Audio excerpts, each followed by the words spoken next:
send all the raw files. Just send the raw files.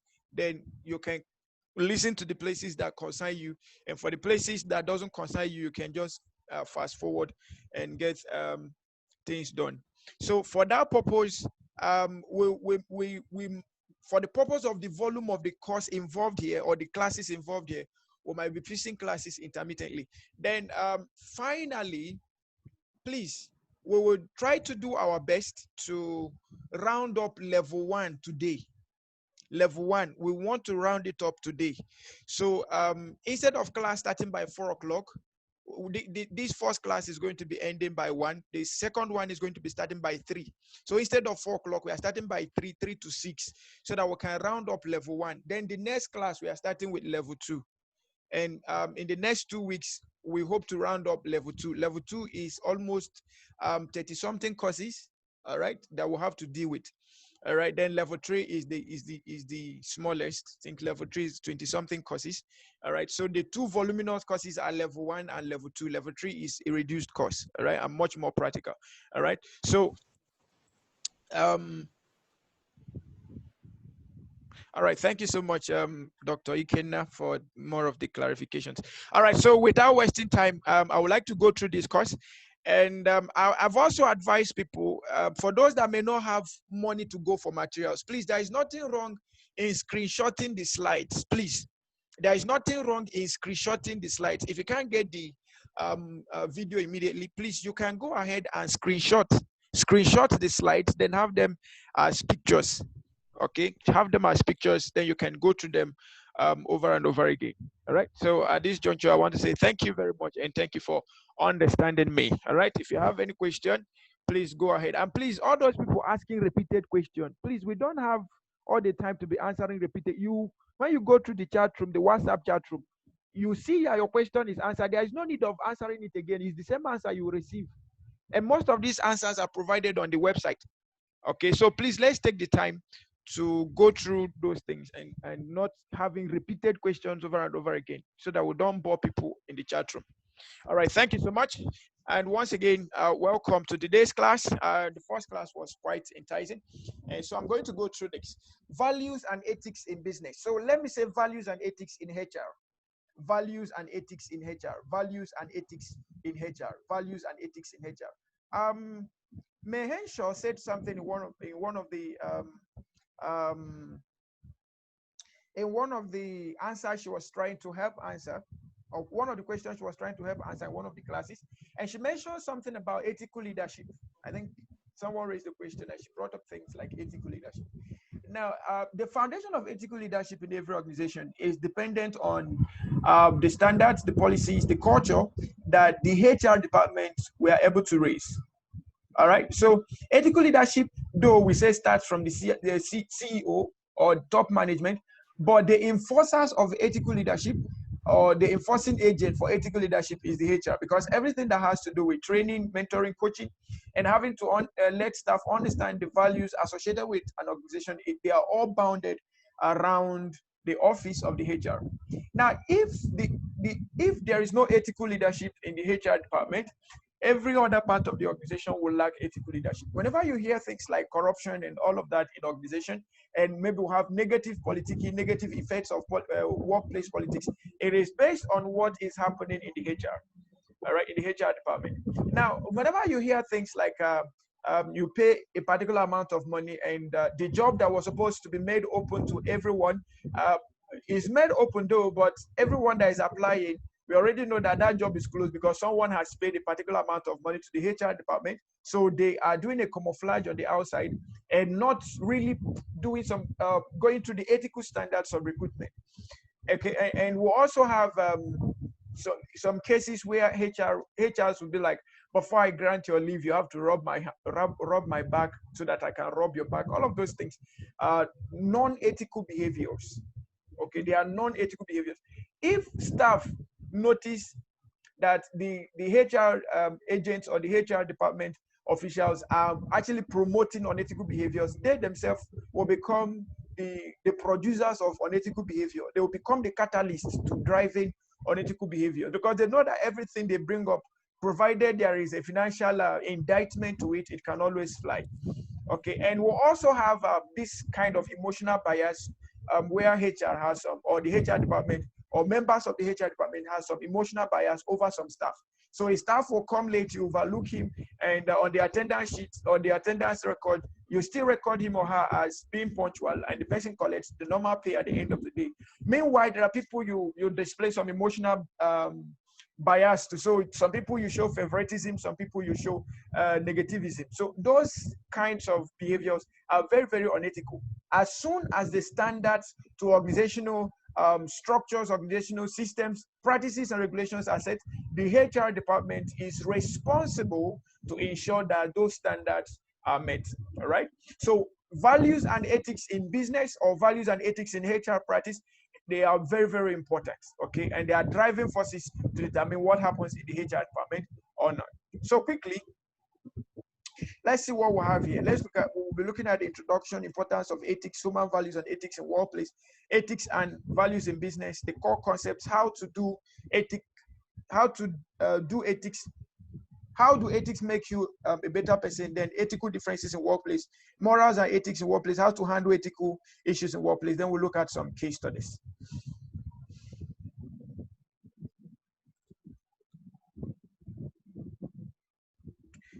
Okay, so the first thing we would like to look at is, in general, what ethics is all about. And I think I've tried to explain what ethics is in the right sense, ethics, doing the right thing at the right time. All right. The word ethics means moral philosophy or moral principle and standards of conduct. Okay. And ethics has science of morals, moral principles, and a whole field of moral science and morality in the collection of values that guide behavior.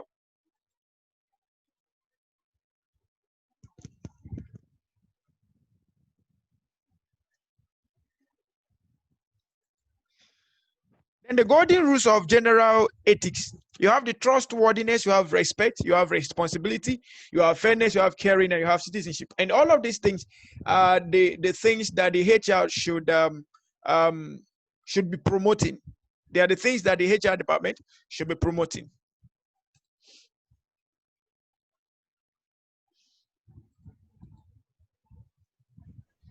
Then we have values and ethics in business refers to the principles or the code of conduct which we follow during our day-to-day business transaction. It also covers the business. It also covers the individuals who work in an organization, their code of conduct, and that of the organization as a whole. The thinking on ethical values in business was started in the decade of 60s. Okay, don't bother about the theories. The concept of ethical crisis, we'll have the ethical crisis, IP, where I is ideas or benchmarking, and we'll have practices or realities. And wherever there are ethical crises come up due to individual differences or individual ideas coming into place, and also differences in practice or realities. So these two things can lead to ethical crisis. Ours is a diverse society formed from many ethical backgrounds, races, and religion. As a result, we have few shared ethical values to guide behavior. Now, in the HR environment, we have a lot of people we are dealing with. And that's why we talk about diversity management in HR. And irrespective of the diversity, our role is to have a principle, or to have a standard principles, rules, and regulations that people, irrespective of wherever they are coming from, irrespective of their realities, irrespective of their thoughts, their ideas, they should be able to blend. They should be able to be modeled to fit into the HR environment, or to the work environment that the HR has created. So diversity fosters concern over values, and in recent years, American society has become more openly pluralistic. Several trends illustrate society's concern over the impossible fragmentation of ethical values at home, at school, and in business. Please, I want to quickly say something here. Diversity fosters concern over values, and in recent years, American society. All right, so I would like us to always remember that the course content we are dealing with here is Society for Human Resource Management USA. So most of the time you could hear things like America, US, okay, so that you don't get it twisted. Sources of values for business ethics. We'll have the legal regulations, we'll have the professional code of ethics, we'll have organizational code of ethics, and we'll have the individual code of ethics. And all of these things need to be coordinated in the HR environment. The HR environment need to coordinate the legal regulation, coordinate the professional code of ethics. When you are recruiting professionals or your work has to be one that being regulated by professional ethics, the HR need to make sure that those ethics are well put in place. Then by default, it is the role and responsibility of the HR department to produce organizational codes of ethics. And also for the individuals, is also your role to provide or to produce your individual ethics. Then when recruitment is being done, it is just the role, a simple role of the HR to ensure that the individual ethics you're bringing in will work in tandem with the organizational ethics, the professional ethics, and the legal ethics available in the organization. So for the legal regulations, they include respect for liberty and rights of others, the importance of acting in good faith, the importance of exercising due care, the importance of honoring confidentiality and avoidance of conflicts of interest. All of these things are the provisions that are made available in the legal regulations. Then under the professional ethics, it is another important source of business ethics, which comes from the historic tradition of the professional codes of ethics. And I think I've said something about it. So if you're operating in a professional industry, you have to obey the professional code of ethics. For instance, in Nigeria, for you to become a lawyer, a practicing lawyer, you have to abide by the provisions of Nigerian Bars Association.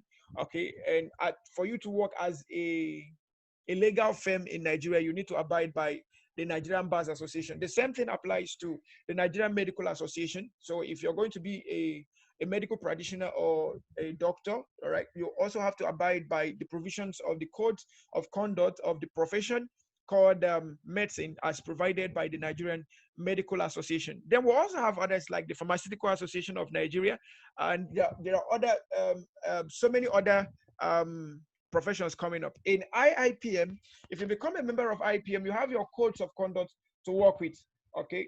And those codes of conduct must be respected, all right? Those are very, very important.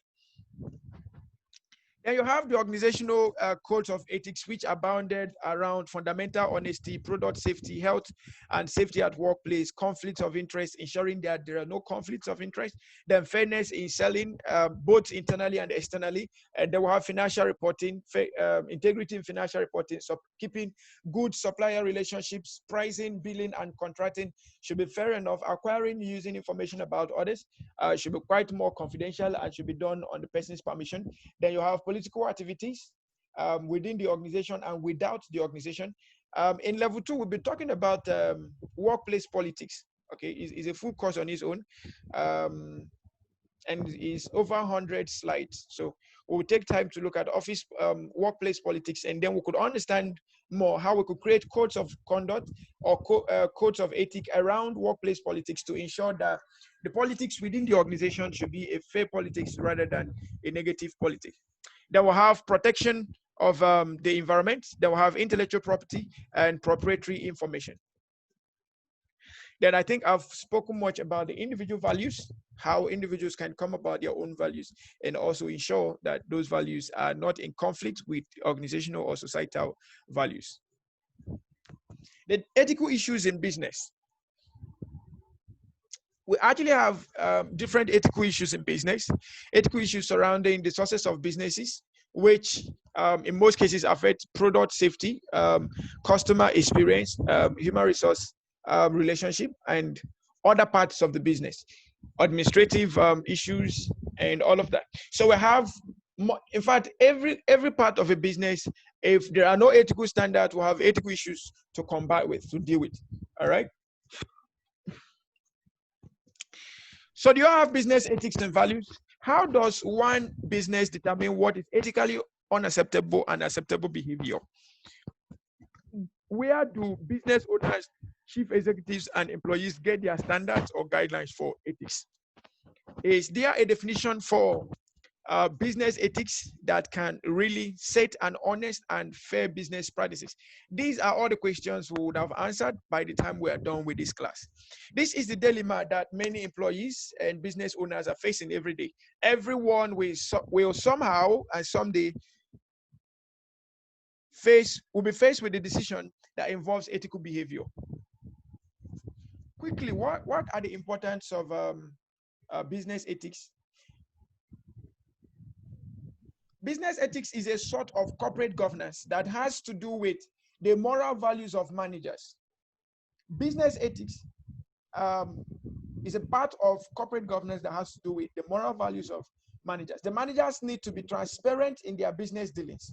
The feelings of customers is also taken into account. It also considers the interest of other stakeholders in the business. So what will that do? Now, a good business ethics will have the following to give to us. It said, why should we follow good business ethics? Good business ethics bring much goodwill to company that will, in the long run, translate into tangible benefits. So the more you keep to good business ethics, it improves your business reputation. It improves your organizational reputation. And that will, though it is, reputation might be intangible at the beginning, but as you proceed, you find that you can actually win clients with ease because of the goodwill that has been built over time. Okay. How does it earn goodwill? Goodwill is that intangible asset that a company has earned over a period of operation as a result of being perceived by business associates and other third parties as being transparent, reliable, straightforward, and trustworthy.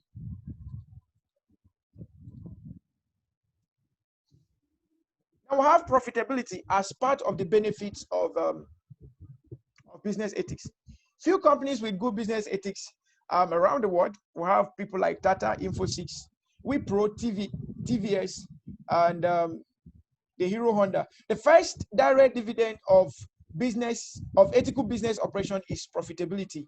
A company that is based on sound business value is more likely to be profitable than a company operating on a corrupt practices.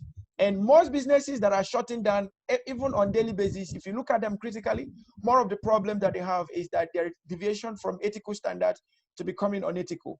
Then another importance is going concern is assured. Okay, being profitable will ensure that the company be around for at least the next 12 months. It is desirable of every business entity to be around for a longer time. So ethical business practice is the way to go if you and your business truly value going concerns like sustainability and business continuity. If you want to keep driving continuity and keep driving sustainability, then you must keep up to high levels of ethical standards in business. Then we'll have the competitive edge. Just as the word sounds, competitive edge. When there is strong ethical standards, when there is good ethical standards within the business, which I said earlier is the responsibility of the HR to drive, then there is strong competitive edge over the business or in the business. Now, some times ago, someone took our HR course as we are doing now, and the person, just like we always write, accredited by Human Resource Management USA. Now, this person took this course from US, okay? He took the course from US. Now, he had to write to Society for Human Resource Management to actually find out if the course he was actually doing was really accredited or not, if IPM was really accredited or not. And when he wrote, and he got a confirmation that yes, this is actually accredited. Now, when this person was about making payment, before he got the conviction, he made a payment like out of he made about 0.5% of the payment, the entire payment he was supposed to make, just to show commitment that yes, he's interested in the lecture. Now, by the time he got that confirmation that yes, this institute is accredited and has international reputation, he finished his payment within 5 minutes of that confirmation. That's the kind of competitive edge we are talking about. Now, the person wrote to us and gave us a feedback on the mail and everything that was sent to him by SHRM USA. And then he said to us, he said he has fallen into several issues like this where they will tell him this certificate is accredited or this institute is accredited, and at the end of the day, after making payment, he will find out that those things were not really true, and he would have lost some value doing such. And he went on to mentioning some organizations, all right, that he had such an unfair dealings with. Now, having mentioned that kind of organization to us, if by tomorrow someone now calls us and say, please, I want to take a course in this kind of organization, I will simply tell you, based on the information we have at hand, this is what someone has experienced from this kind of organization. So you may have to do further research before you take your decision on that. So keeping strong business standards. I love this also. Someone also wrote here, he said, I also wrote to SHR recently and got confirmation. So thank you so much, Ben Sonny. Thank you so much. I love that. So with this kind of straightforward confirmations, it's easy for you to believe, and it's easy for you to do whatever you want to do, knowing fully well that this is there is no unethical behavior here. All right. So if you want to really drive competitive advantage, please ensure that you're straightforward in the things you do. And like we always say, there is nothing wrong in starting small. So if you're going to start a consulting firm and perhaps you don't have affiliations, there is no need of going ahead to say you have affiliations when you don't have.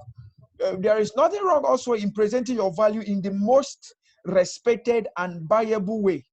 Then accreditations and things like partnerships, international partnership or affiliations, will give you a headway to create more market. Not that they are going to change your value. All right. All right. So that's very, very important. Now, quickly, let's look at human values and ethics in workplace. Human values and ethics in workplace. Human values and ethics in workplace. There are 5 dimensions involved in this. Each dimension is associated with a corresponding value.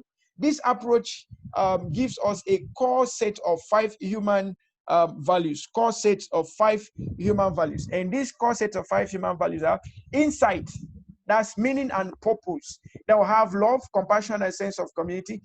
They will have right actions like fairness and justice. They will have peace and harmony. They will have truth and honesty. These are the 5 basic dimensions that we consider in human values and ethics in workplace. People want to have, when people are coming to work with your organization, they want to know that there is a meaning and there is a purpose to working there. Okay, there is going to be a benefit to them, so they want to know the meaning and they want to know the purpose. All right. Then they also want to have a sense of belonging. All right. Love. They want to be part of the community that makes something happen. All right. They will have right actions. They want to be treated fairly and have the justice. So there should be an effective grievance redressal system within your HR culture, so that people have that sense of fairness and justice when treated. All right. They will also have peace and harmony, and then truth and honesty. For every business person, I will recommend that in our ethics, we should make integrity, transparency, accountability part of our business ethics. You could have your business ethics in 2 folds: the internal ethics and the external ethics. The internal ethics has to do with how you treat your organization, or perhaps how you treat your employees, or how you treat your team members, or how you treat your stakeholders within your internal dimension. Then also you can talk about the external ethics, how you relate with customers and other members of the public. All right, so you can have 2 dimensions of ethics: the ones that concern the internal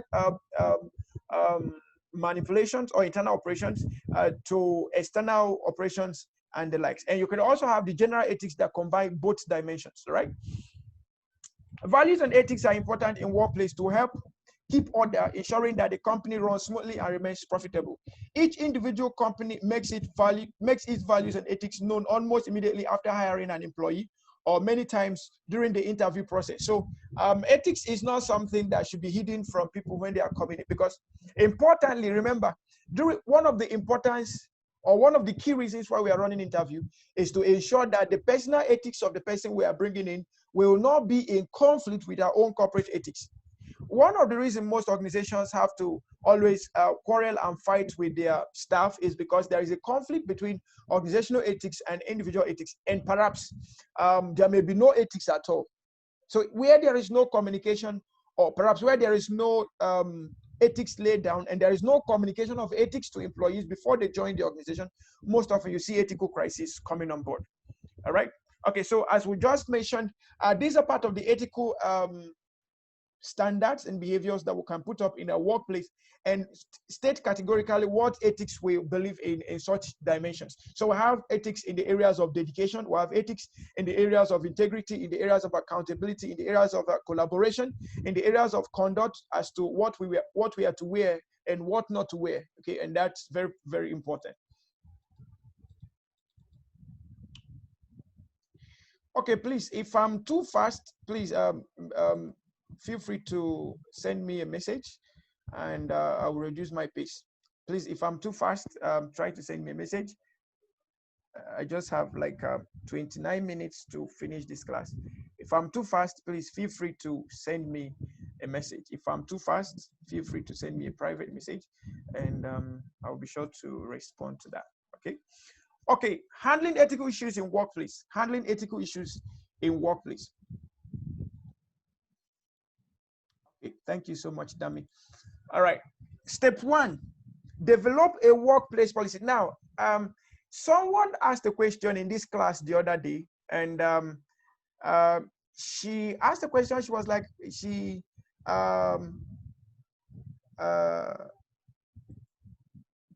was coming to class to learn practically how HR is done, and she said she had an MSc in HR. Okay, we really appreciate that. But please, let me quickly say this so that we don't have deviances in understanding. One of the reasons why we attend professional trainings is that we should be able to network and ask questions where we'll have issues as regards to our practice or as regards to our workplace. Don't expect the curriculum to cover all your problems. We are not prophets, and there is no company that is a prophet or prophetess, all right? Okay. That will not say, okay, I know the needs of your company. No, when you come, you ask us the questions in the areas that you have concern, and we will provide practical answers to them. That's one. Then secondly, please, everything we are providing here is a guide, of which if you are able to do them, you have the right results. If you're able to, we are not talking about theories here. We'll give you 1, 2, 3 steps you need to follow in handling certain issues. Okay, and if you follow them, you should have good results. Okay, so here we are not quoting laws, we are not quoting theories, we are not quoting whatsoever. Even if we are quoting any theory or law, we try to make it to the point of understanding. And if you have issues understanding it, we will plead with you to ask us so that we'll keep explaining it to you understand it. All right. So if you have issues regarding your workplace or issues regarding your practice as a HR, you bring up those questions here and we answer them. And perhaps you could also have some other people who have similar issues and they will gain more insight by us providing answers to the question. And we also have people who have experienced such before and they are in this class and they can also lend the voice to providing solutions on how they dealt with such issues.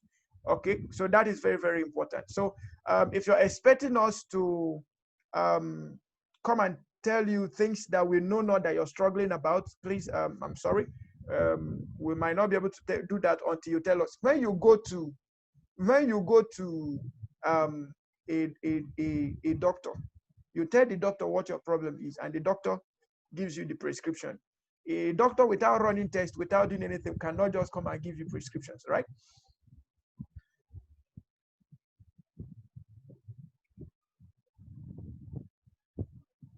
All right, thank you so much.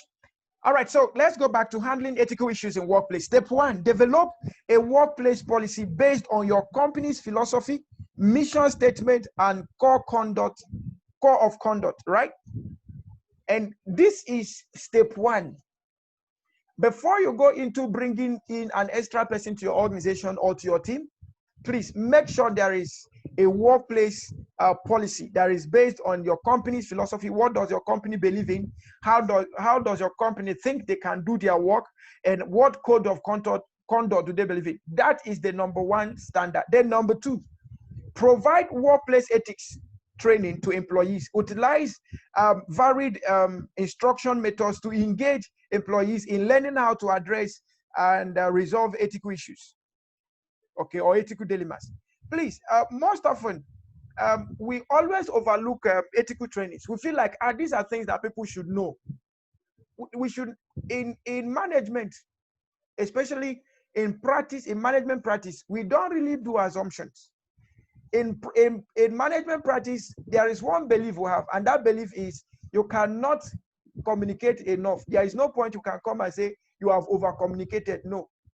Okay, there is nothing like over communication in management practice, and that is why You constantly provide coaching and mentoring. So all we do is have different avenues of communicating. So today it could be training, tomorrow it could be coaching, next tomorrow it could be mentoring, another time it could be discussion, another time it could be group meeting, just for the purpose of ensuring that the ethics that have been raised are well communicated, and people have to build those ethics as part of their behavior to becoming better in running the operations of the organization. Step 3, designate an on-board person in charge of handling employees' informal concerns pertaining to workplace ethics. So we talk about things like relationship officers, and we'll talk about supervisors, we'll talk about heads, and in most organizations, as we're having now, organizations have gone as high as now having mentors within themselves. So we could have a senior staff mentoring a junior staff, and those kind of people are the people who are calling the onboard person, who can always informally get to find out what issues of staff are and the like. So you can also run a buddy system of management where you pair some people together in case they have needs, in case they have concerns, they can easily share. So you build a sort of trust network, informal trust network among them, that they can easily communicate among themselves. But the whole purpose is that they can always feel free to communicate their needs and concerns as regards to ethics within the organization to the right channels. All right. Then number 4, research federal, state, and municipal labor and employment laws pertaining to whistleblowing.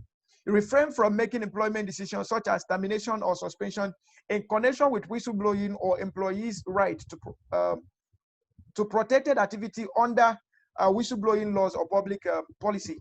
So before you also go ahead creating ethics, so you have to find out what the labor laws within your nation is saying.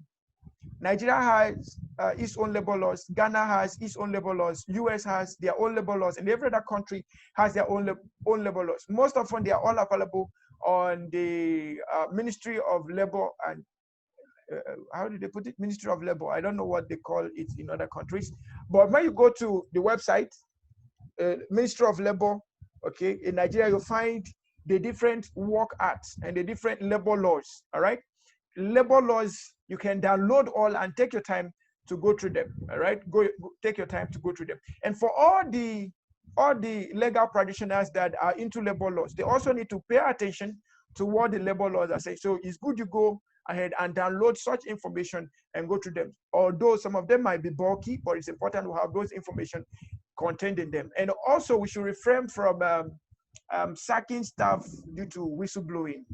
Whistleblowing is not a concrete information. Whistleblowing is for us to make the right investigations to be sure that the information passed by the whistleblower are correct.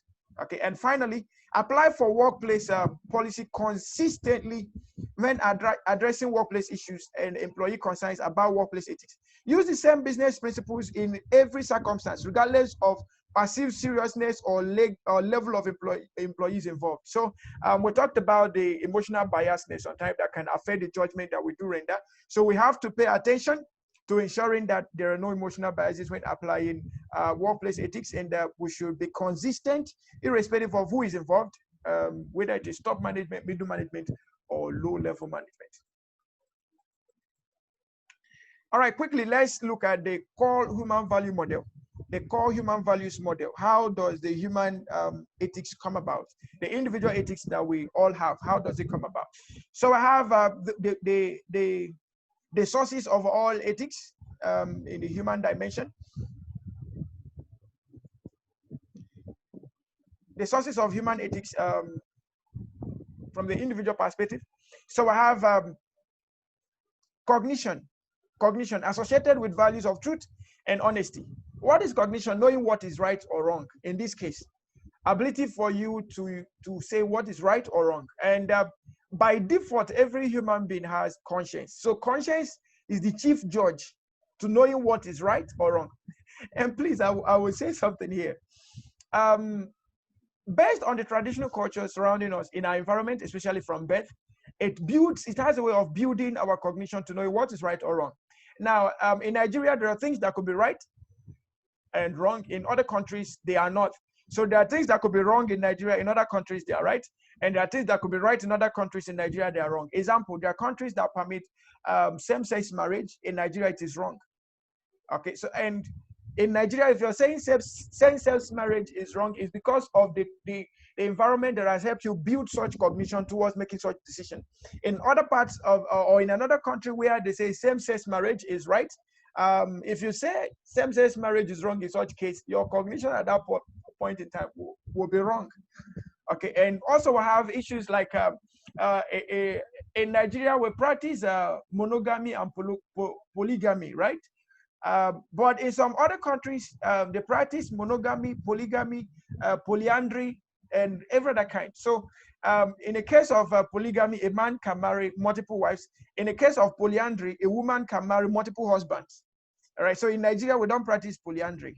But I'm sure there are some other countries that practice polyandry. There are some countries, let me give you another case. In my own country, Nigeria, I know it's native to us. In Nigeria, men pay bride price. Men pay bride price. When you're going to marry, men marry their women, right? But there are other countries also that women marry their men. So women pay the bride price. The family of the women pay the bride price. Is it the groom price now or what? Okay, so all of those traditional values we've built from scratch when we are born determine the kind of cognitive abilities we have in making decisions, right? So that's why also in level 3 we now talk about those diversity and inclusion and risk of diversity, right? Because if you're a Nigerian and you are an international HR and your company is in Colombia, and in places like Colombia they do things that Nigerians don't do, then you get there and you start telling them that no, this is not wrong. They will bring you back to Nigeria in a twinkle of an eye because your cognitive abilities are different from theirs, right? Then we have emotions. Emotions associated with values of peace and harmony. Okay, I don't need to explain much on that. Then we have valuing, associated with the ethical values of fairness and justice or right action. Then we have energy or spirit associated with the values of love and enthusiasm. Then we have identity or psyche associated with values of insight, meaning, and purpose. Everyone wants to be identified with the right set of organizations so that they can also have the right accolade that goes with them. So in the diagram we have there, you see how that works. So we have identity, we have energy or spirit, then you have valuing, and all of these work in parallel, and they converge with things like cognition and emotions. And this approach can be used to examine the behavior of managers and organizations. So identity and psyche, energy and spirit, and valuing, they are all working in parallel, and they can converge, and they do converge with things like cognition and emotions to ensure that the right decisions are made. Okay, so what does the lines represent? What does the triangle explain? The two sloping lines represent cognition and emotions. The horizontal that makes the other sides of the triangle is the function of valuing. The triangle says that the cognition and emotions are incomplete. Valuing is needed in order to discuss workers' and managers' actions adequately. So valuing is incomplete if there is no cognition and there is no emotion. So that's why I say identity and psyche, energy and spirit, valuing, they all converge, or they all have to come together to make the right decisions. And how does this help organizations? When the three elements, cognition, emotions, and values are in place, then an organization can begin to experience the benefits of the last two dimensions. When ethics and values are clear for the organization and its people, energy is generated and people relate to each other with care and respect. The energy we are talking about here is the motivation, all right? The energy we are talking about here is motivation. Now, what about the first horizontal line? As the energy fuels achievement, confidence, and growth, the organization becomes clearer about its identity and purpose. It can even extend its vision and goals. All right.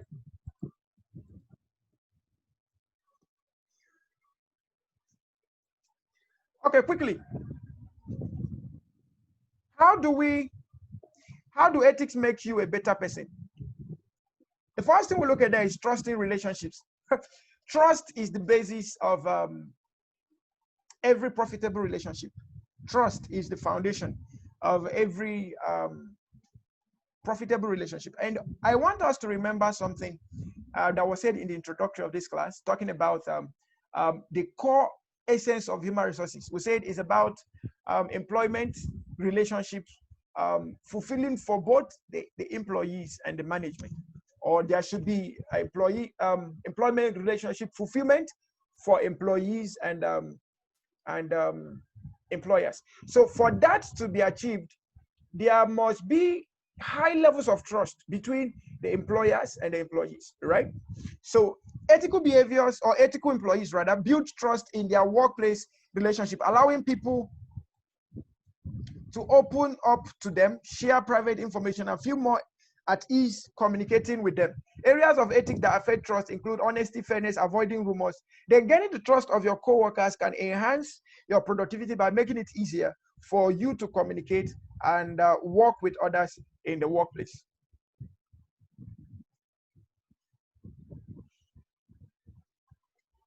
Then another area that can help you get better ethically is team cohesiveness. Team cohesiveness. Being an ethical employee makes you a better team player, always making positive contributions in group settings and never hindering group progress. An employee who is stealing from company's fund, for example, can cause divisions, rumors, resentment among accounting employees as co-workers begin to suspect others of participating.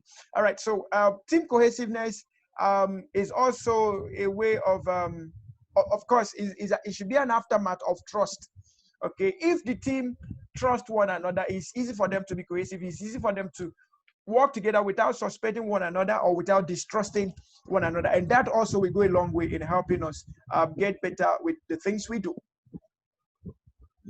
Value to employers. How do we get better with ethics? We must realize the place of the value of ethics to employers. So what is the value to employees, and what should we expect to give to employers as we practice ethics in our workplace? The goodwill of a company progresses or declines depending upon the trust they place on their employees. That's very importantly. An ethical employee lands the entire organization in legal trouble and even damages the company's reputation in the market. An unethical employee lands the entire organization in legal trouble and even damages the company's reputation in the marketplace. So you have to pay attention then to your personal ethics. Ethical employees are best people for any sort of company. Ethical employees are the best people for any sort of company. These employees adhere to ethics policies and use ethical reasoning when making company decisions. All right. Another way of how ethics can be of very much value as a person, you to the company, is personal wellness. Okay, personal wellness. Being an ethical employee can make you a better person on the inside, in addition to increasing your value to others. Without doubt, when we practice high levels of ethical behavior, we have peace of mind. Like I said something in one of the classes I handled recently, that was executive leadership development. There is no need to lie. For every time you lie, you increase your high blood pressure. If you think I'm joking, you try it. For every time you lie, you increase your high blood pressure. And for every time your high blood pressure is increasing, your personal wellness is dropping. Anytime your joy and peace get to be trampled upon, you have personal wellness issues. Important to say, I mentioned something about conscience, right? For any time you do something that violates your conscience flogs you immediately. And it is that flogging that increases your high blood pressure. And in some cases, instantly, it increases your your body temperature. And that will reduce your health stability. That will reduce your health stability. Unethical acts such as unethical acts such as theft and fraud, for example, can weigh people down with guilt and paranoia, resulting in hostile and fearful attitude at work and at home. I think I just said that. Using ethics to guide all your decisions at work can grant you peace of mind, emotional stability, and the ability to cultivate lasting relationship. The This can increase your job satisfaction in addition to giving you more serenity for life in general. Now, as we begin to round up, let's go look at ethical differences in workplace. Ethical differences in workplace. I just have 9 more minutes to round up this class. All right. Ethical differences in workplace. We have the rationalization. And what does staff actually call, what would they say is rational, and what would employers say is rational? All right, so rationalization. Employees and managers provide various rationalizations to justify behavior that they may perceive as unethical. The best way to say a behavior is rational or not is if you first of all have company policy, you have company codes of conduct. If you have company codes of conduct, it's easy to know which behavior is ethical or unethical. You can actually create a rationale that based on this you do against or for these are company ethics or company policy, you are right or you're wrong. Okay, other employees who disagree with the behavior of their managers opt to remain loyal to the organization than to report malpractice, and that is also wrong. All right, so when you see unethical behaviors from higher authority, there should be some channels of communication that should allow you to relate, because most people are afraid of communicating because they feel if they communicate, their boss will suppress them and in most cases will sack them. Negative politicking will come into place and company will begin to go down. All right. These rationalizations, when allowed to go on, exacerbate the ethical differences between employees and also between employees and management. They will have differences coming from managerial leaders, and I think I've said that quite a lot. There are cases where top management will feel like this does not concern us or the ethics does not concern them, and that could create some levels of bias, some levels of differences, and which most cases result to ethical crisis, and if not handled will lead to company-wide crisis. So leadership has a significant impact on ethical organizational culture. When the leadership engages in unethical practices, it is likely that employees will choose to perpetrate the unethical culture. And one thing about unethical culture is that it is easier to practice than the ethical culture. Okay, it is easy for people to go through the bad approaches than the good way. All right, people like flying through windows than following through the door because they believe, oh, there are so many people following through the door, so it's better I take the shortcut, right? So whenever people see the top management performing unethical behaviors, it's easy for them to just go by. Say, if you say too much, they'll say, after all, is it not what the manager did? Is it not what the CEO did and the likes? Okay, unethical leadership also has the effect of demoralizing employees, especially those who want to do the right thing. So all of us that are managers have to pay attention to ethical behaviors.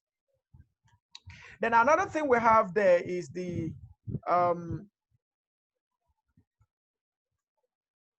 ethical programs or the ethics programs.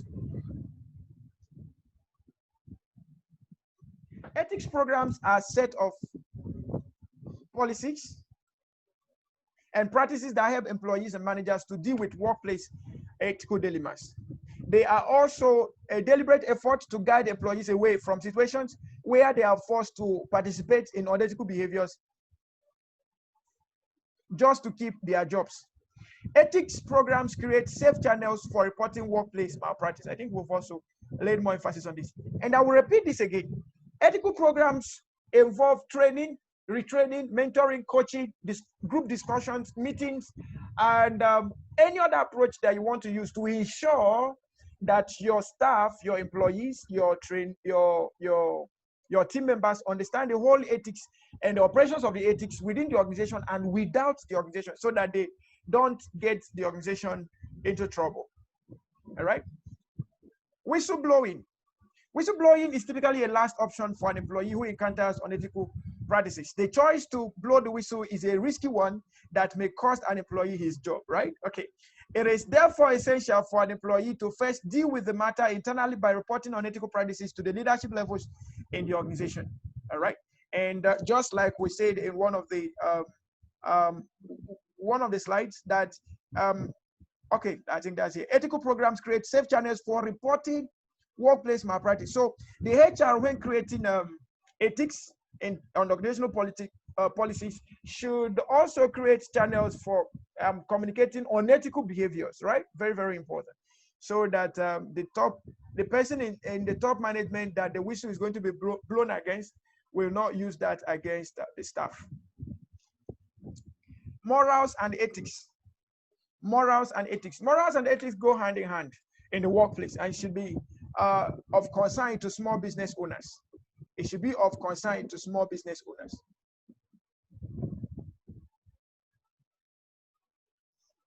All right. The issue of corporate governance, most small businesses don't consider corporate governance until it becomes late. And especially it becomes to the point of going to court and coming back, staff dragging you up and down, and it now becomes a topical case.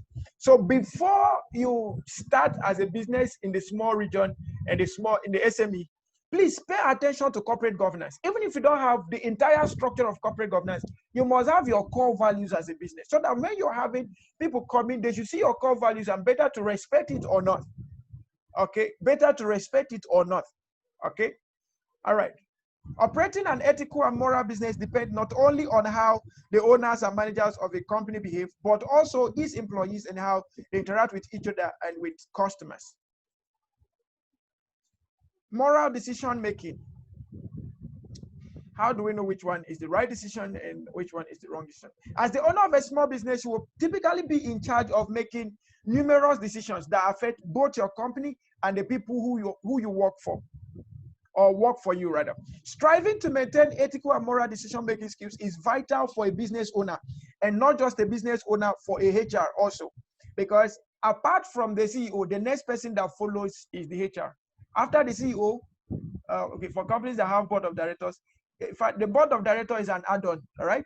After the CEO, the next person that follows is the HR, all right? So that means a large population or a large proportion of work that need to be fixed lies on the shoulders of the HR, all right? So whether you know it or you don't know it, doesn't really matter. But now I'm letting you know that the HR has a centralized assignment. He is the intermediary between top management and lower management and all parts of the organization. He is the intermediary. He's the mediator for all. He mediates for top management. He mediates for low management. He mediates for medium. He mediates for everyone. Okay, and that is very, very important for us to understand. Okay, all decisions need to be weighed, particularly when it comes to promotions and instructions for employees. All decisions must be fair, and personal preference should never enter into decision-making process. Goals and policies. Your business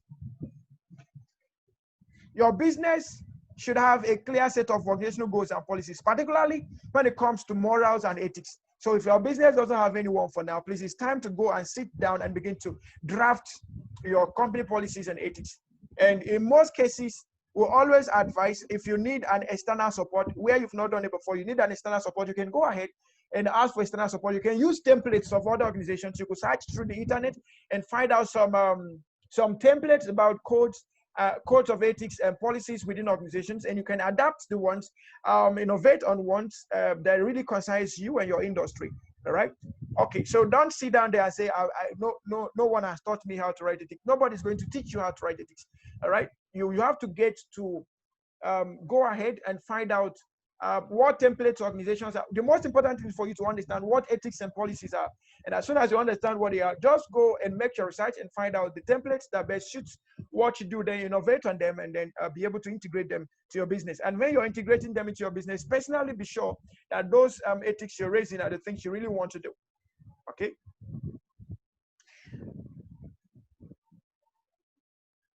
Your business should always operate in ethical manner, even if this means taking a loss or falling behind competitors who are not ethical, right? Now have the employee and company integrity. The employee and company integrity. The employee and company integrity. Integrity is very important part of morals and ethics. Okay, it's exactly 11 o'clock by my time, but please, if it's okay by us, I would like to just take 5 minutes to round up this class. So please, if you would like me to stop here, I will stop here because my time is actually 1 hour for this particular course. But if you can give me extra 5 minutes, if I can have 1, 2, 3 hands up to give me extra 5 minutes, I will appreciate that. But else, I think I can stop and move to the next class. All right, thank you so much, Davison Lucas. Thank you, Techno. All right, thank you. Thank you. Thank you so much. Carry on. Thank you so much, sir. Thank you. All right, so quickly, let me round up. Integrity is a very important part of morals and ethics. Everyone in your organization should hold himself to high personal standard of integrity. And all of this is attributable to how your organization have been able to build and incorporate ethical values to the organization and how they communicate these ethical values as regular as possible. All right. This plays into setting the policies that will govern how your company is run. Develop standards of integrity for your employees and yourself and insist that they be followed. Some employees may need to have what you expect of them spelled out so that they can follow your company guidelines.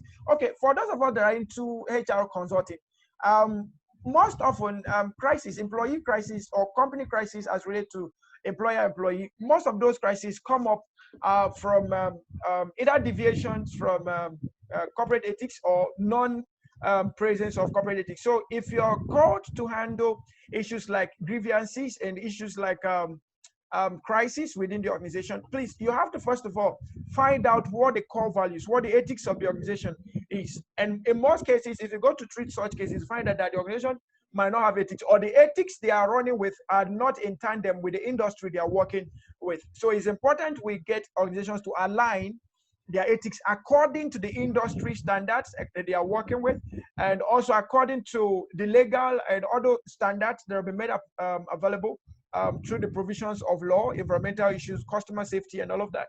All right, so that's very, very important. So in running your audit, I think when we get to HR auditing in level 3, we'll take our time to still look at how HR consulting goes by. All right, so if you're into consulting, we'll take out more time in level 3 to deal with issues as ethics in the HR consulting. Okay, ethics and morals in competition. In terms of competition, whether it is with another company or between employees, ethics and morals should always be stressed. Ethics and morals should always be stressed. For example, the names that are used here, please just pronounce it as you're seeing from the screen, all right? In case I don't pronounce it as it sounds in your own country. Okay, so if Sushant and Nico are pit against one another in competition for a race or a promotion, the potential for immoral or unethical behavior is there. The same is true when dealing with a competitor. The temptation to get ahead in any way possible can be strong. And most often, the case is always should be comprised on integrity. And for us, please let me quickly say something here. There is a difference between diplomacy and compromise. There is a difference between diplomacy and compromise. Diplomacy is one of the most powerful ways for negotiation. Okay, diplomacy is not getting off your way. Diplomacy is finding a way to get whoever that you're dealing with to agree to what you have or to agree with what you have. So instead of compromise, we advocate for diplomacy. And to be a very good diplomat, you must have very high levels of emotional intelligence. And that's the next course we are going to take after this, emotional intelligence. And we understand how emotional intelligence plays a very vital role in businesses. Okay. All right, so let me round up here. Morality and values, morality and value-based dilemmas. Morality and value-based dilemmas in the workplace are at best difficult to handle when employees have to choose between what is right and what is wrong according to their own principles. Forward-thinking employers who implement workplace ethics policies are usually well prepared for the potential conflict of interest that arise due to diversity of opinion, values, and culture in the workforce. However, handling ethical issues in the workplace requires a steady and cautious approach to matters which can potentially be dangerous or illegal. And this is where I am going to say thank you for giving me extra 5 minutes. I think that is the last content in my schedule as we move on. All right, thank you so much. The case studies will be taken care of in the question and answer section. So if you have any question for me, it's time. Please, I will carefully hand over to Dr. Engineer Rulayo to continue from here. Thank you so much, sir, and thank you for listening to me.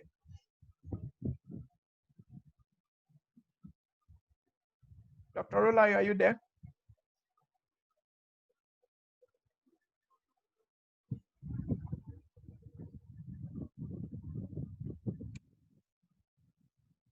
Dr. Engineer Rolayo, are you there?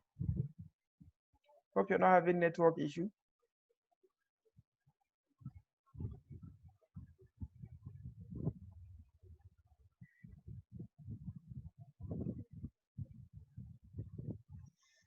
Okay, I perceive Dr. Engineer Rolayo could be having an issue. But sorry, Mr. Banito, sorry. All right, all right, you're welcome. Sorted myself out, sorry. Okay, so, you're welcome, sir. Thank you again. Thank you very much. Thank you again, Dr. Banito. That was very good. That was brilliant. I'm sure everybody really enjoyed that training, that discussion, that teaching on ethical and ethical practices in the workplaces and the benefits and the issues. I like the fact you talked about wellness, that if you lie, your blood pressure goes up, your temperature also goes up. So it doesn't pay you to lie.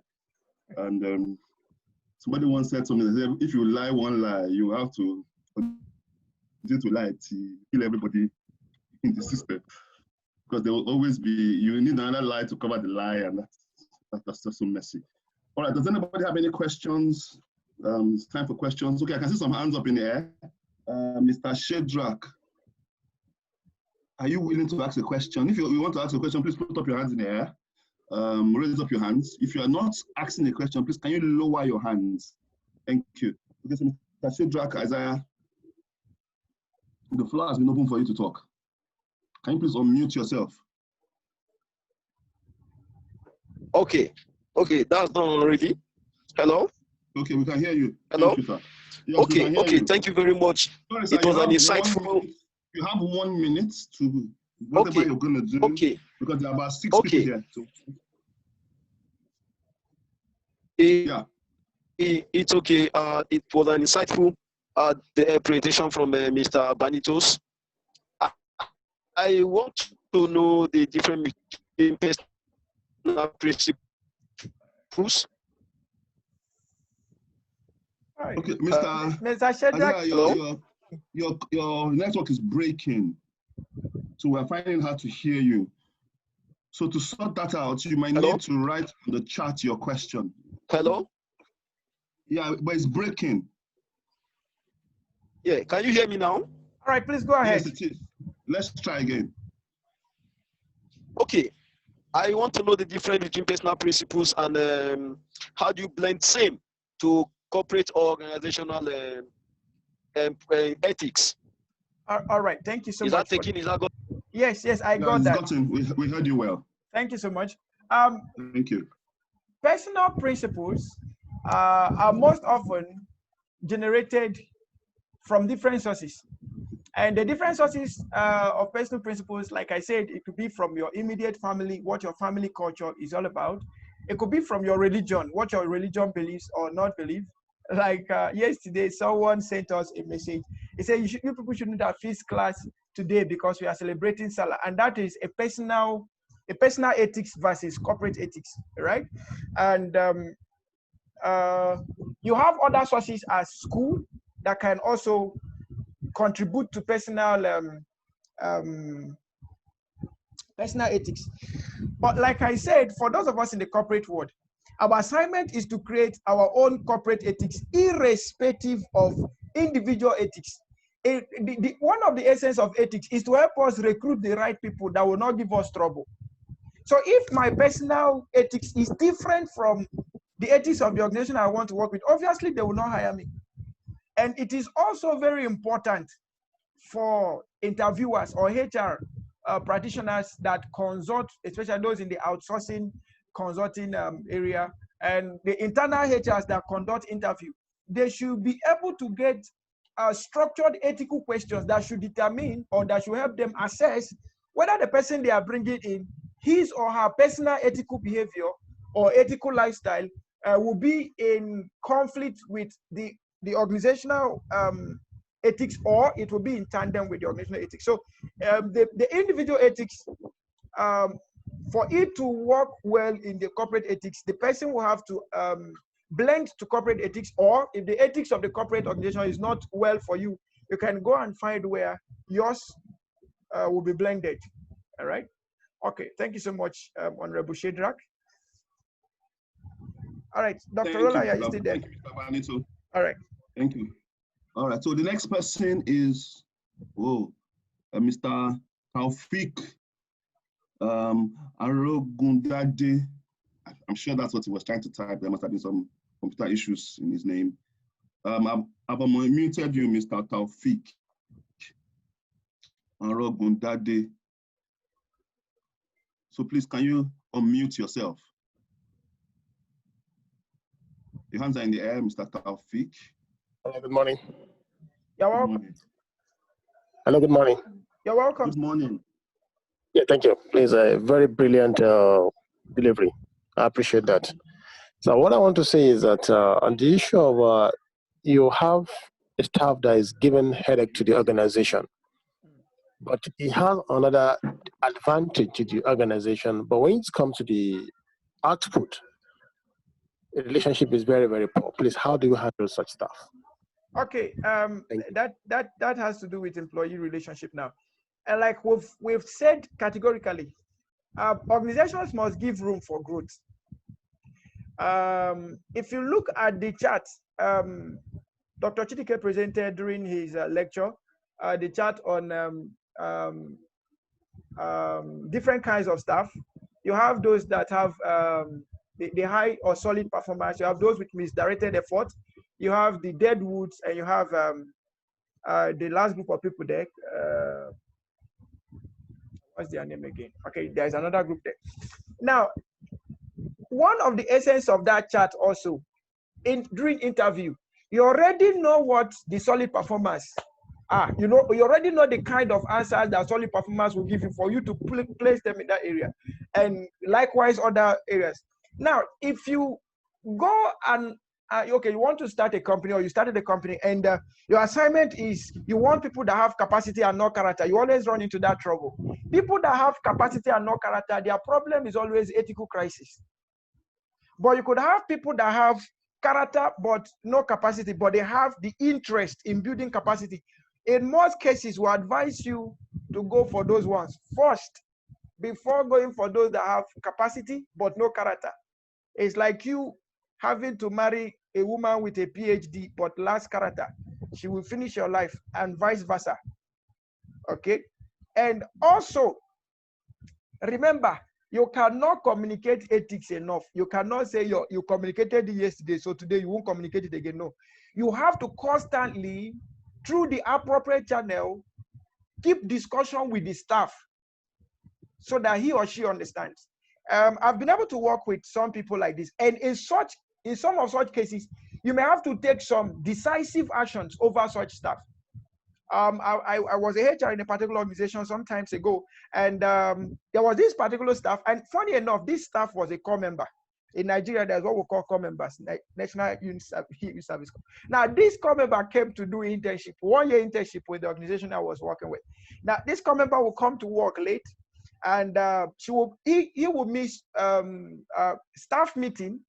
He will miss staff meeting where managers are, because he felt he had connection or what have you.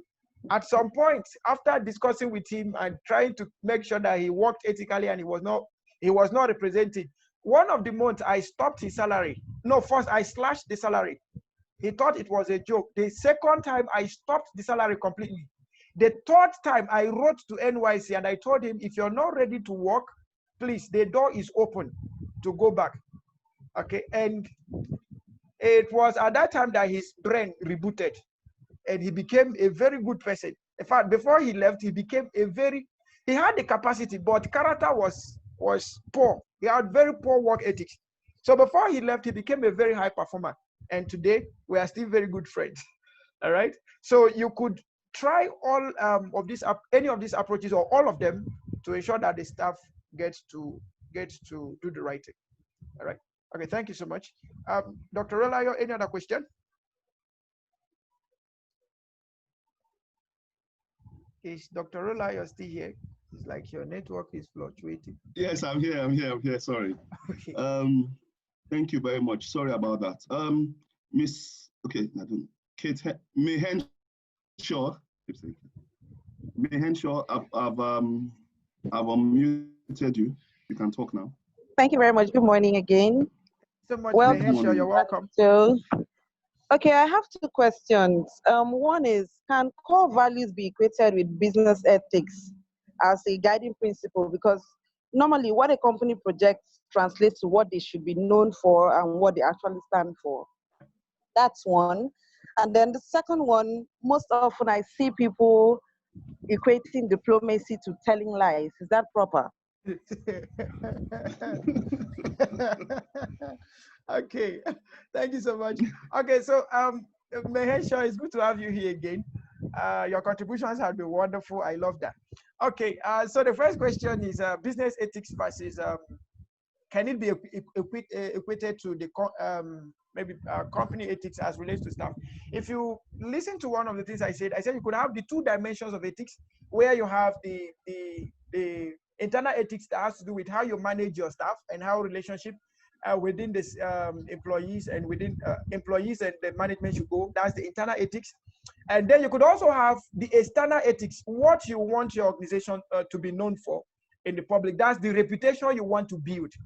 And I said also you can have a general ethic code that combines both the internal and the external. So business ethics, or what we want our customers to see, can actually be different, but not in conflict with what we practice internally. Okay? It shouldn't be in conflict with what we practice internally.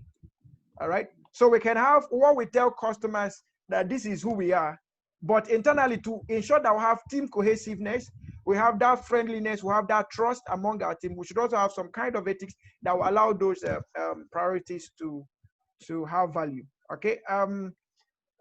Miss Henshaw, did I make sense? Henshaw, are you still there? Did I make sense to you? I think she actually dropped off. Incredible. No, she's still here. I'm still seeing her. Okay. You did. Okay, all right. You did. All right, thank you so much. Now, the other question was that is diplomacy. Okay, second question. Say diplomacy, is it the same? No, diplomacy is not compromise. Diplomacy is not telling lies. Okay, let me give you an example. Someone tells you that your product is very expensive and tries to compare your product with another competitor's product. Now, diplomatically, you don't go with the gorilla tactics of like, what do you even know about the company? Do you know the company is this? Do you know you now start bombarding the company instead of focusing on your own self. You will first of all have to be like, oh, I love the fact that you were able to ascertain that there is a difference between our product and that other company, and that company is also a good company. Okay, but we might not be able to validate their product as we are not the producers of such product. But I will pay attention to our own product. Mr. Okafor said something in the chat room. He said diplomacy is being tactful. So it's not about lying. It's about you conveying the right information consistently. And please, you have to do that with high levels of emotional intelligence. Okay, all right, Ma, I understand that you may have some differences between what we offer and what others offer, but I suspect that you have not tried our product before. But so you could try things like risk reversal, try all approaches to ensure that this customer gets a buy-in. And you can try things like risk reversal. Okay, so if you try this product and it's not up to what you want, you could have your 100% money payback. Wow. Okay, and you try other approaches just to get them to buy it, not to lie to them. No, diplomacy and lying, they are two different things. And I said as a negotiator and as a HR, because as a HR, you're the number one negotiator when it comes to paychecks, salaries, incentives, and you're the number one negotiator. And you're not going to tell staff, if you give me 100 tons today, I will give you 500,000 each. When then I got 500 tons, I said, no, I didn't mean it that way. That's a lie. That's not diplomacy. Okay, and that will affect the integrity of the HR and that of the organization. So diplomacy is not telling lies. And people who turn diplomacy to lies is an aberration. Okay. Somebody is in the chat room. He said, please let me ask my question here. Okay, let me look at the question quickly. Let me ask my question here.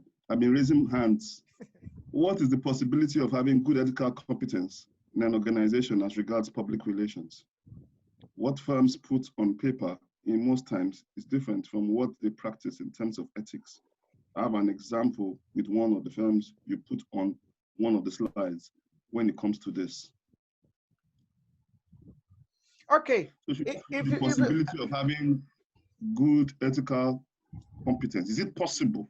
She's trying to say, is it possible for a company to have good ethical competence as regards to public relations? Okay, I think that's the same question, or that relates to the same question that Henshaw was also asking. Yes. Can we have business ethics and then have the corporate ethics that relates to the internal dimension?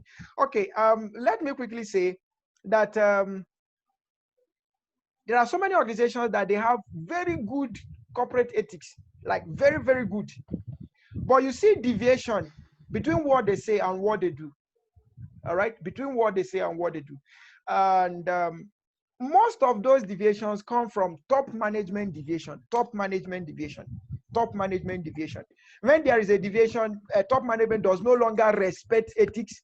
Obviously, the employees have no other option than to follow what the top management is doing. When top management becomes unethical, it does not change their standards. It does not change what they are saying.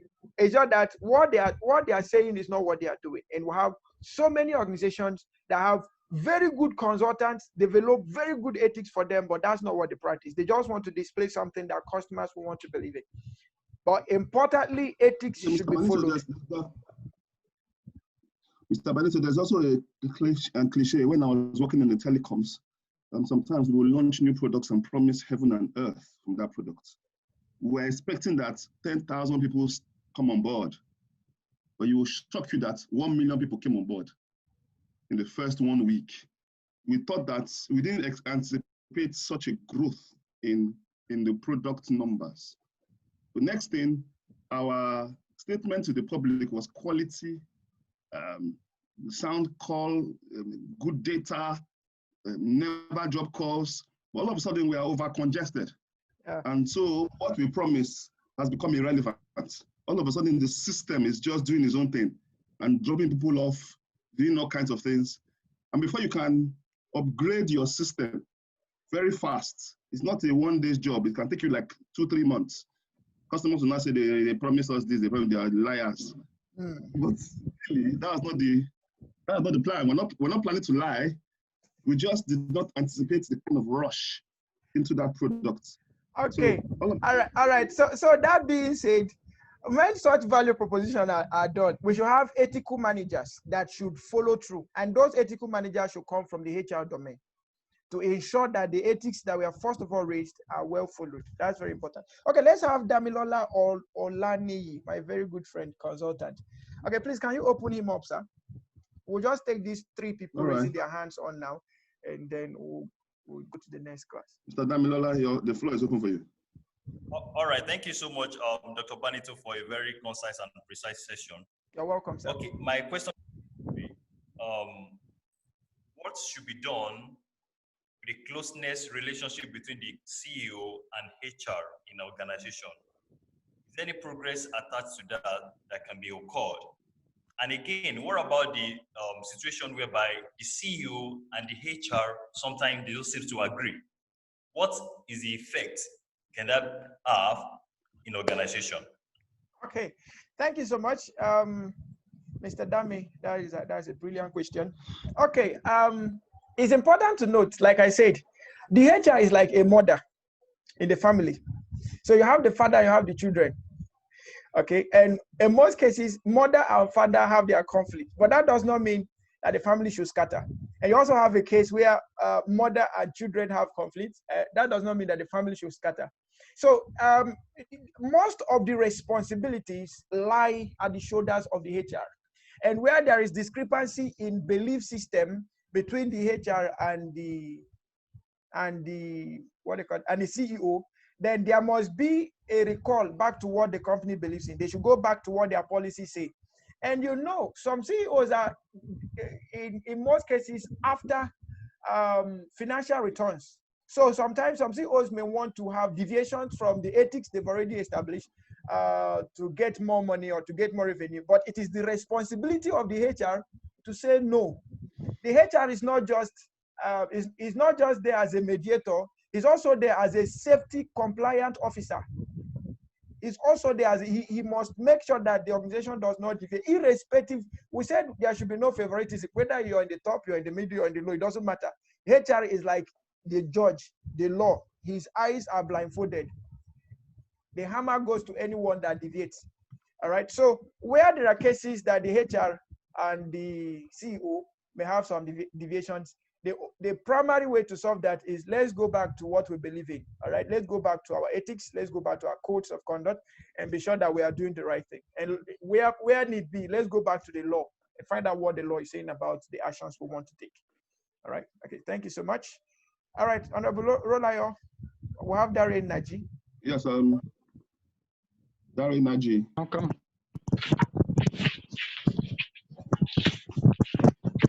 Darren Naji. Good morning, Mr. Rolayo, Mr. Banito. Can you hear me? Good morning. Yes, we can hear you very well. Okay. First of all, I want to say thank you very much for this very powerful presentation. It's been very insightful.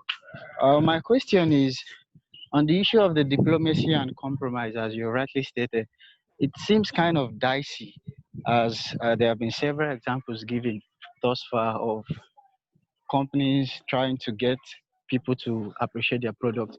They come lying. Example is the Nigerian government, for example. Most of what they give to us is blatant lie in the name of diplomacy. How can we actually put, I know there's a very thin line between it. How can we actually distinguish? Because at times it will seem as if you are being tactful, and if you are not careful, you are already overboard and you don't know what you are doing. Please, I need you to shed more light on this, sir. Okay. Well, if I say that I don't know whether Nigerian government is diplomatic or compromising, I can't really say because I don't know whether they're actually this way or that way. But being a very good Nigerian, as you are, let me see how we can answer that question. I think in a very straight statement,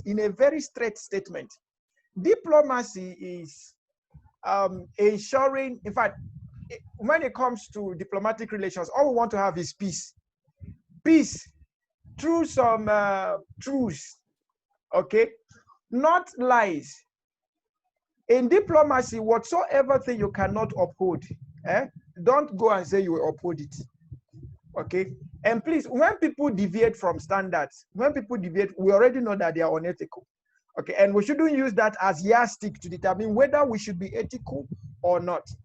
Our own ethical behaviors should remain intact, irrespective of whether the person who we are dealing with is unethical or not, all right? Then when it comes to compromise on integrity is what we are looking at here. Compromise on integrity is what we are looking at here. If you have, let's say, like we do have most often, say a staff comes to you and say, there's this contract coming in. The company say we should pay 500,000 and we'll get this. They say, okay, let's pay the 500,000 and now tell the company that the contract was worth 500 million. So they pay us 500 million instead of 500,000. That is lie. Okay, and we have several issues where such things are done. Lying is not part of integrity. So let's have the keyword there. The keyword is integrity, and the other keyword is ensuring that you're standing by the truth. All right. So irrespective of whether government or individual or corporate organizations, whether they are ethical or not, it shouldn't determine your own levels of integrity. Okay, that is very, very important. Okay, can we finally take Ndubisi Onyemechi Okabo?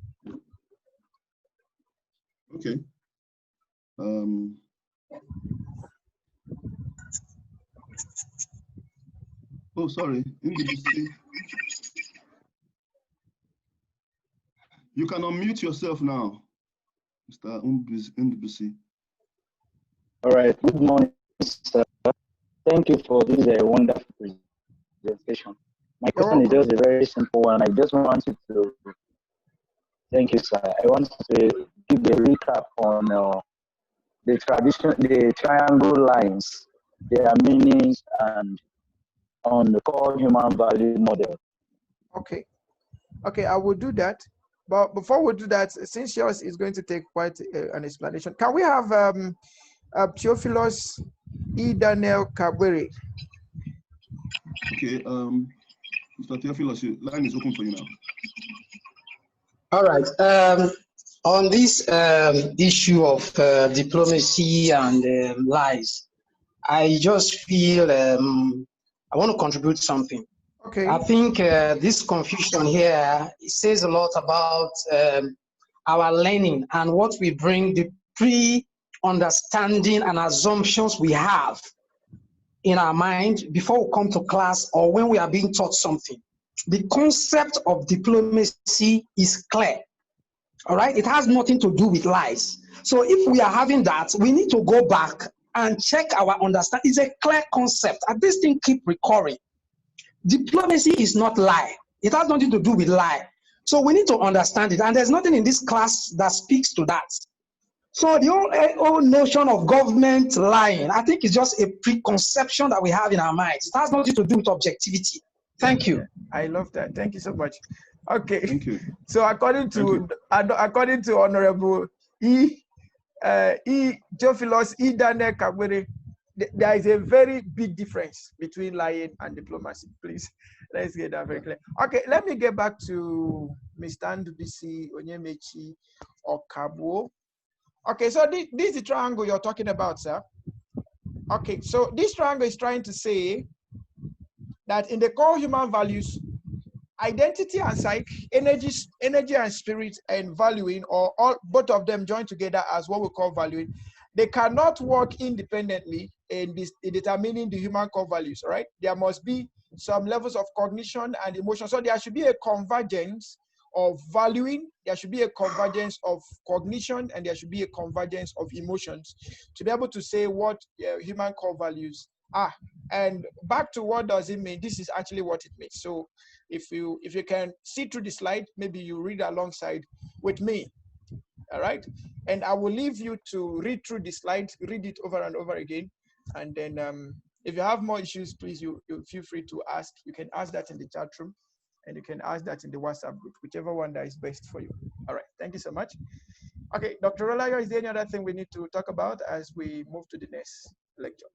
I think we should just stop here. I'm sure somebody will raise their hands again, but I think we should just stop here. We just need to announce to them when next week, what time we're coming in again, and when is the next class, and what are we doing next. So I will leave that. No, our class is stopping by 1 today. So I'm going to the next class now.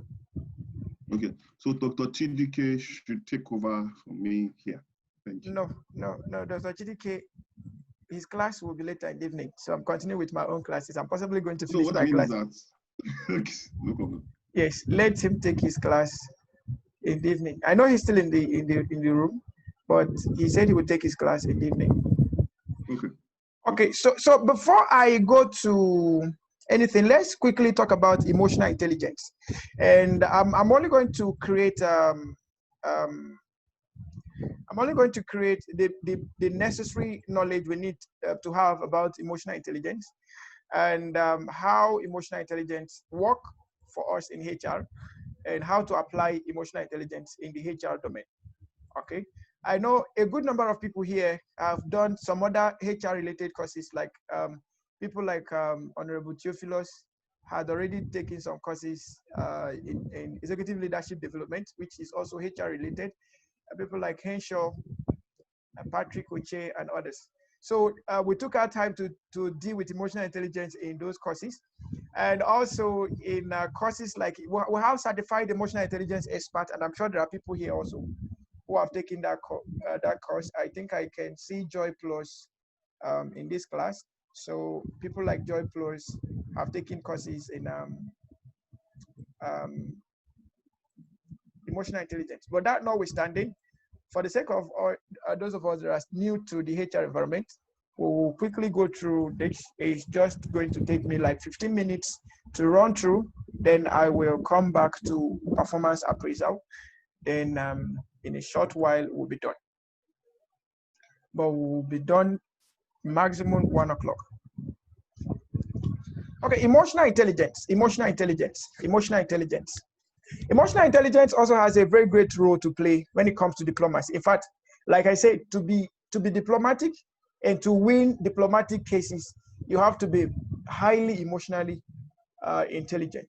Okay, so let's see what emotional intelligence is all about. And although we've taught emotional intelligence in most of our courses, but most often when we discuss with some of the members that have taken some of our courses, we'll find out that they actually have emotional intelligence as a knowledge. They've not really understood it, so they don't practice it. Okay, including the way they talk, the way they act, and all of that. Just like we just mentioned about ethical behavior, it's not about having the knowledge of what is right or wrong and then going ahead to do what is wrong and believing that one day it will turn to be right. It doesn't work that way. Okay, it doesn't work that way. All right. So it's important we understand the concept of emotional intelligence, and then let's see how it works. What are the effects of poor emotional intelligence? Where there is no emotional intelligence, what happens? There's always loss of productivity. There's always low morale. There's always poor teamwork. There's always work-related accidents. Okay, and all of them are the result of organizations' inability to manage the emotions of their workforce. Remember, when there are ethical crises, most cases is a deviation from what people perceive is good or wrong. And what actually makes us believe that what we are doing is good or wrong is what our conscience, the cognitive part of our life, what it says is good or wrong. And most often, whenever we say something that is good, emotionally we feel good. When we say things that are wrong, emotionally we feel bad. And that's where the conscience becomes the judge, all right? So emotional intelligence is actually having to know how to manage your emotions, knowing what your emotion, what kind of emotion that you should be giving out at different situations to be able to have good results, all right? So what if there were ways to harness emotions and use them to everyone's mutual advantage? And this is called emotional intelligence. So let's see how emotional intelligence works. Please, I'm going to take our time to explain emotional intelligence, but I'm going to take maximum 15-20 minutes to do this. Okay, I'm going to take maximum 15 minutes to do this, right? Okay, thank you so much. Emotional intelligence is an ability to recognize the meanings of emotions and their relationships, and to reason and problem solve on the basis of them. What are we saying? The ability to recognize the meanings of emotion and their relationship. Like for emotion of anger, what is the consequence?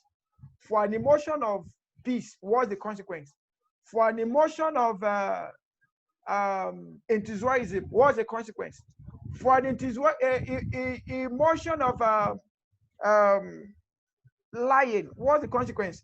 So we have to find the meanings of emotions and their relationships. And also, I've said this so much to all of us that are going to be in the HR environment or that are already in the HR environment. Without high levels of emotional intelligence as a HR, it will be difficult to have the right recruitment, because you will not be able to know when someone is lying or telling the truth. But with high levels of emotional intelligence, it's easy to know it's easy to dictate when someone is lying or saying the truth. All right, so we are going to look at all of that. Emotional intelligence is involved in the capacity to perceive emotions. So as a HR, you should be able to perceive emotion. The words we speak, the actions we give, they are all expressions of emotions. And psychologically, every HR should be sound psychologically. Every HR should have high levels of psychological intelligence, or what we are referring to as emotional intelligence, right? That should help us to know which emotion as we perceive is the right emotion or the wrong emotions. And we should also have the capacity to assimilate emotion-related feelings. Okay, we should be able to assimilate emotion-related feelings, then understand the information of those emotions and manage them. Now, there is a place of intuition during recruitment and in the whole HR practice as a whole. There is a place of intuition. There is a place of intuition. All right. Being able to assimilate emotion-related feelings and understanding the information of those emotions is the background for intuition. All right, then you can be able to now say, okay, based on what I am perceiving and based on the information I have, this is my judgment. And you should, or we all should actually build our emotions or build our intuitions to the point that we know what to spend time on and what not to spend time on. We should build our intuition to the point that it has filter to know what it could say, okay, this is the right thing and this is the wrong thing. When you have high levels of filtering in your intuitive abilities, it's easy to know who to recruit and who not to recruit. It's easy to know which staff is telling the truth and which staff is not telling the truth. It's easy to know how to deal with customer issues and not. Okay, whenever we have conflict organizationally between staff and employees, or staff and customers, is always on the basis of emotional differences. What I understood what you're trying to say and what I did not understand by what you're trying to add on or what you're trying to add as. All right. So as the pace of change increases and our workplaces make greater demands on our cognitive, emotional, and physical resources, emotional intelligence will continue to emerge not as something nice to have, but as an increasingly important set of must-have skills. And like I will always say, emotional intelligence is becoming the #1 skill in the workplace today.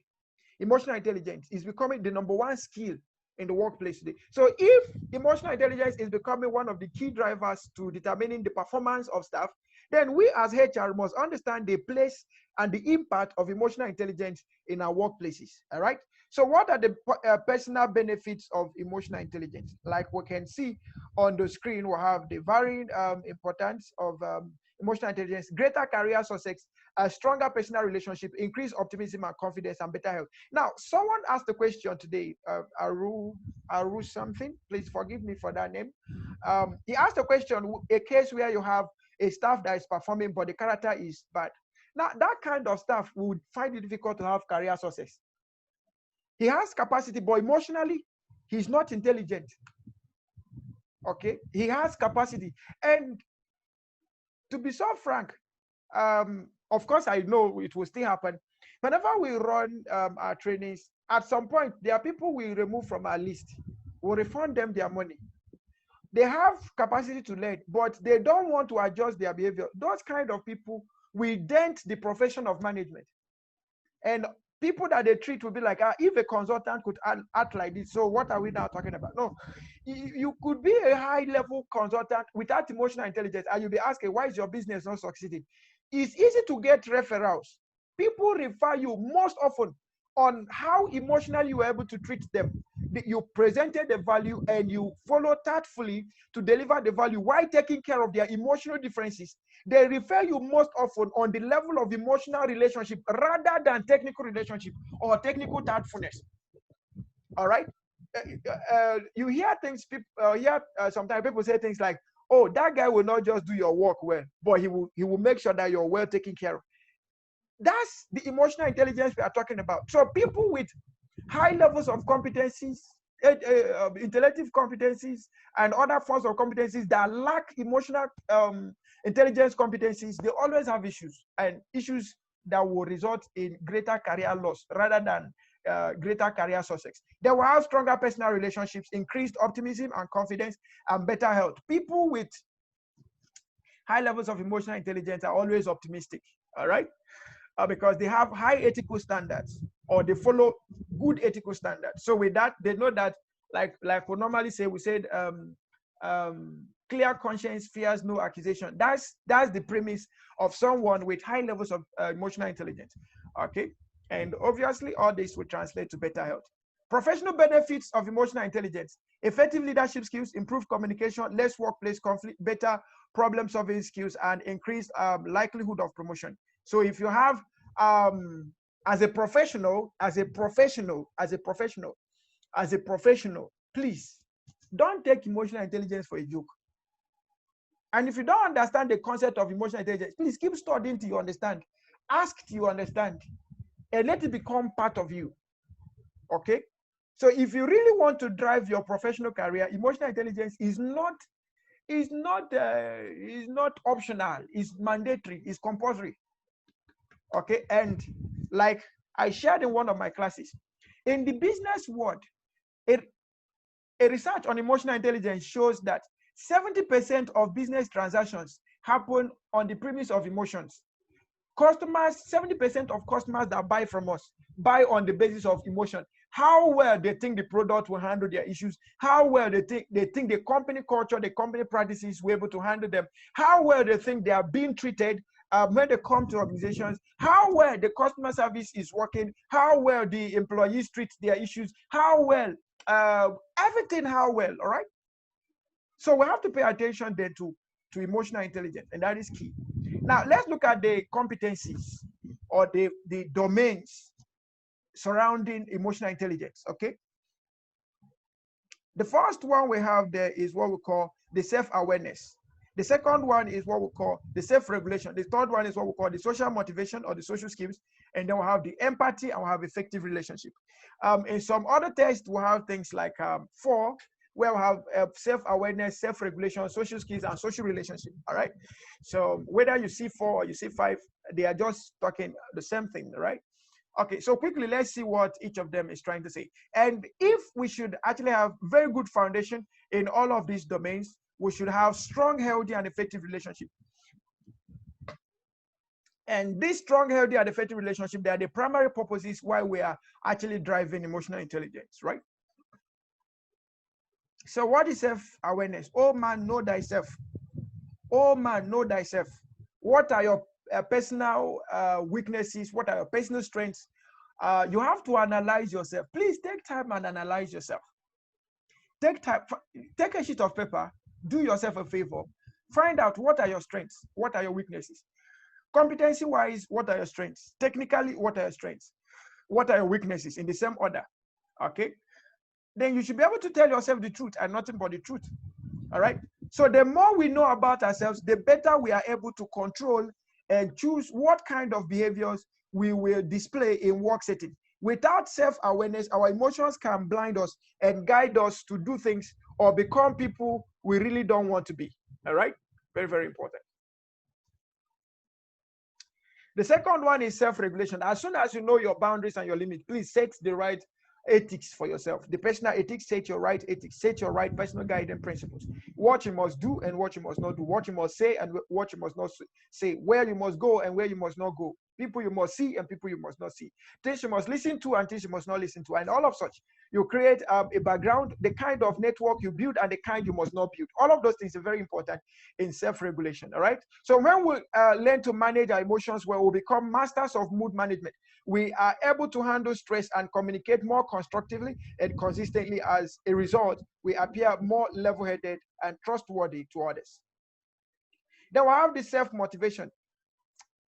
One of the greatest assets of man is ability to motivate himself. Anyone that doesn't have self-motivation spirit within them, there is always tendency to commit suicide. There is always tendency to complain. There is always tendency to have grudges. There is always tendency to distrust people. There are so many negative tendencies that arise when we have poor self-motivation or there is lack of self-motivation. All right. And what is self-motivation? Self-motivation is actually having discovered who you are, having said the right principle. Self-motivation is you constantly building some levels of self-confidence around yourself by telling yourself the truth about yourself and not lying to yourself. All right. So employees who are highly self-motivated realize that every job has its less enjoyable elements, but they plow ahead. They accept change and are more flexible, have better attitudes, persist towards goals despite obstacles and setbacks. All right. They will have empathy, putting yourself in the shoes of others. Once we have become more honest and intentional with our emotions, it is time to look outward. Emotional intelligence is about tuning in into our own feelings as well as the feelings of those around us. Learning to see things from another person's perspective so that we can relate to them better. Then finally, we have effective relationships. Mastering the abilities of self-awareness, self-regulation, self-motivation, and empathy pave the way for attaining a greater skill in handling relationships. In order to be effective in our teams and organizations, we need to bring these skills together to become socially intelligent. And permit me to say, if you really want to go fast in life, then you must learn how to build and manage relationships. If you really want to move so fast in life, you must learn how to build and manage relationships. And one of the key concepts, or one of the key pillars in the professional world, is networking. Networking simply means having to identify the right relationships and managing them for the purpose of profitability in the relationship, right? We can go ahead. Emotional intelligence can help us build the right set of network so that we can actually harness them. There are people you may never have to pay to do some kind of favor for you because you were able to get them on the platform of relationship, all right? There are people who are attending these classes today, not that they are not able to handle HR issues. They are well able. Some of them, there are some people in this class that have PhD. I think there had been a professor attending this class, and there are other sets of PhD holders attending this class. Not that they cannot handle HR issues, but just for the sake of learning. And a majority of them here that I know personally came because they know me. Personally, they know me. All right. I have my good friend here, the SME doctor. He actually contacted me personally and was okay. It's not, he has the right competence. He had been a HR consultant for years. But because, oh, this is coming from someone I know, okay, let me go and see what I can learn there. And he had been in this class from the onset till now. All right. Not that he cannot perform HR roles. He has an MBA in HR. So I wonder what else he wants to learn. But on the basis of relationship, he feels he wants to be here. There are other people that joined this class because, okay, maybe Dr. Rolayo spoke to them and they are here. Maybe Dr. Chidike spoke to them and they are here. And maybe any other member of the institute spoke to them. They spoke to them on the basis of, oh, this is an organization I belong to and I trust what they can deliver. And because there's a relationship between them and others, they were able to come in, right? So effective relationship can give you anything that money cannot give you. Having the right relationship can give you what money cannot give you. And we have to pay attention, therefore, on improving our relationship. As I round up right now, let's look at some of the effects of poor EI. You have withdrawal and social problems. People with poor EI always have, they always feel intimidated. They always feel like what an emotional intelligent person is doing is a problem to them. Okay, they always feel the self-confidence within them are always gone. All right, and that is terrible. Then you see them have anxiety and depression. Okay, whenever you see yourself continuously telling lies to cover up is a trace of poor emotional intelligence. Whenever you find yourself not being able to say sorry, even when you know you're wrong, is a trace of poor emotional. If pride is part of your basic features, then there is a presence of the absence of emotional intelligence. Did you hear my grammar? When there is pride, it is the presence of the absence of emotional intelligence. I am sure you heard me and I'm sure you understood me. Thank you so much for that perfect understanding. Okay, so you have attention or thinking problems too. People with poor emotional intelligence have attention or thinking problems. They have delinquency and aggression. They're always fighting. They always feel like whatever thing you're doing, if it is not in their favor, if it is not in their tune, you're wrong. And they will fight you to make sure that what they are saying is right. We have issues, not just in Africa, we have issues globally. In the House of Rep, we have people fight there. Is it not true? That is the presence of absence of emotional intelligence. When we have in the House of Senate, people fight. They even steal the maize and then return it. That is the absence of the presence of emotional intelligence. All right?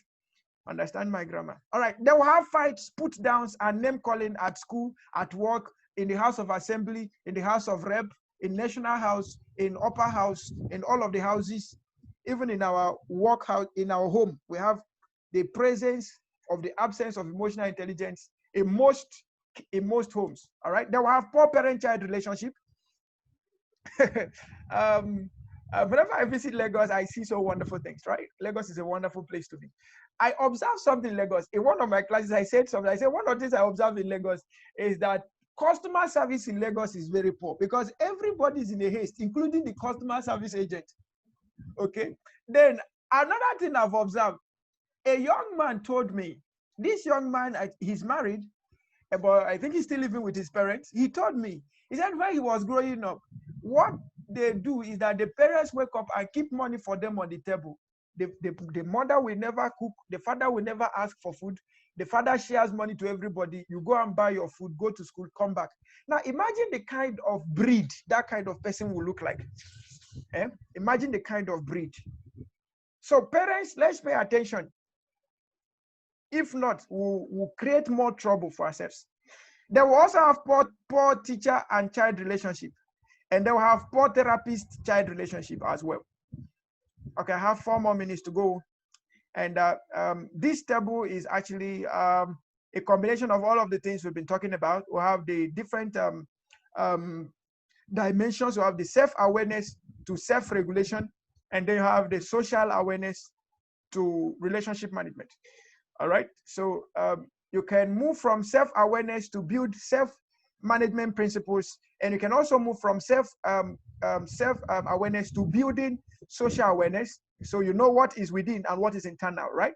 Then you can also move from social awareness to knowing how to manage relationship, and you can see how you can do everyone there. So on the premise of self-confidence, you can go through emotional self-awareness and accurate self-assessment to know whether you can actually be fitted in the social environment. And when coming to the social environment, you should bring the place of empathy, which brings about understanding your organization and also service orientation. So with your self-confidence platform, you can introduce your empathy in the social environment, and the social environment include our organizations and the customers we serve and the people we work with daily, all right? Then from the self-awareness also, having known who you are, you should be able to build some kind of self-control on the basis of trustworthiness, conscientiousness, adaptability, achievement, drive to succeed, and initiative. And that can also take you towards a relationship management, which is about influencing people. Now, if you have self-control, it's easy to influence people actually. If you have self-control, that people can trust you, you have conscience, you can adapt, you have that achievement proof, and you have a drive to succeed, and you always take initiative, you're creative and you're innovative. It's always easy to influence people.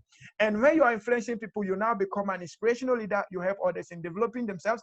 You help in influencing how others act or do not act, and help building bonds, and then teamwork and collaborations. All right, I just have 2 more minutes to go. What is leadership, and how does leadership concern, how does emotional intelligence concern leadership? All right, I think with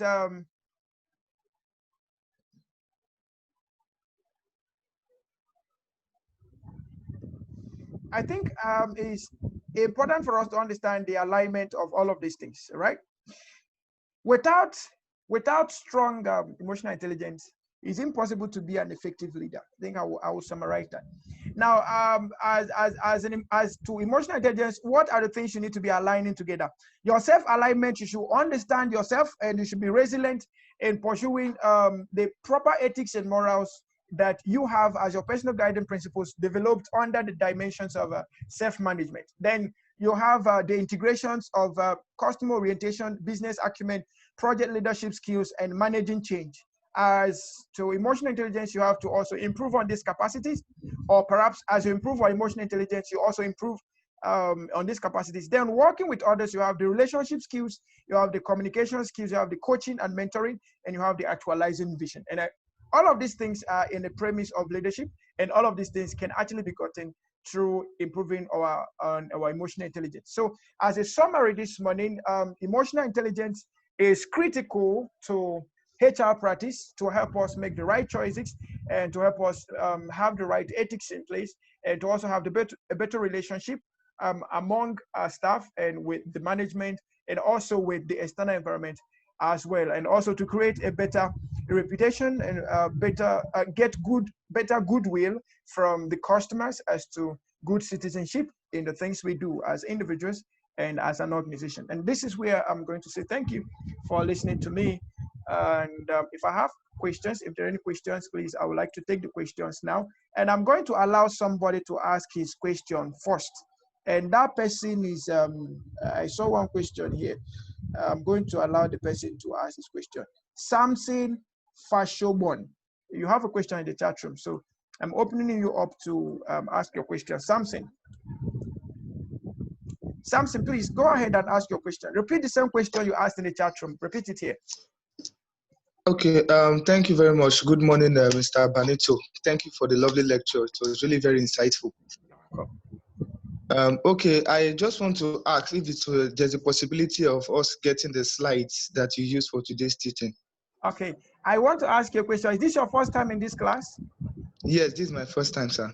All right, so kindly join the WhatsApp group and you'll find more information there. All right, all right. How do I, is there any link that's going to be sent for me to join that? The CRO is going to put up the link right now and you can go ahead and join the WhatsApp group. All right, thank you very much, sir. God bless you. Okay, so do I have any other question? Please, if you have question, can you kindly raise your hands and then we'll take the questions. I only have 5 minutes for questions, then we'll take the final class for today. Our class is closing by 1, and I want to sincerely appreciate those who have been in this class from beginning to now. We started this class with 80-something people in attendance, and I'm sure some people have been going on and off. Some people wrote personal messages like, please, I need to attend to this. I'll be back in a moment. And so for those of us that have remained steadfast, thank you. I wish I could send everybody like 10 gig data so that you can just use it. All right. Thank you. All right, Pastor Informa. Is that Pastor? Is that Pastor? Yes, good morning. Right, good afternoon already. Please go ahead and ask Thank you so much for today's lecture. All right, thank you so much for today's lecture. It was very insightful. I wanted to ask, when you were talking about employees and the emotional intelligence, what do you do when you have an employee who is hardly self-motivated? That as a leader, an employer, no matter what you do for this employee, they are hardly self-motivated, always pessimistic. How do you help such a person? Because this person is creative in terms of work, but not optimistic at all. So everything is like, this one won't work, that one won't work. How do you help such a person? Engineer Sharif, we'll do collaboration and send this data together. All right. Thank you so much, Pastor Ifoma Noyelum Ezi. Okay. In cases where you have poorly motivated staff, more of the things you may have to do is that you may have to do more of coaching and mentoring and have more discussions with the person. And you have to be the example that the person must see, because for every time you talk to the person about his being pessimistic and being not self-motivated, he or she is looking at you to actually find out whether you are really self-motivated yourself or not. Okay, so you have to be, number one, an example, and constantly you have to show some levels of care and show some levels of attention. Man, any person can change if they have that feeling of I love you. Yes, anybody can change. So you may have to put up some levels of empathy and understanding and care and love, and then so that the person can give you more open space for interactions. And with that, you can have more penetration to the person. Okay, thank you so much. All right, I have Honorable Patrick Oche, my wonderful friend. Please, you're welcome, sir. Please, Honorable Patrick, you can unmute from your end and give us a voice. All right, good afternoon, sir. Thank you so much for this delivery. You're welcome, sir. I'm really enjoying it. Okay,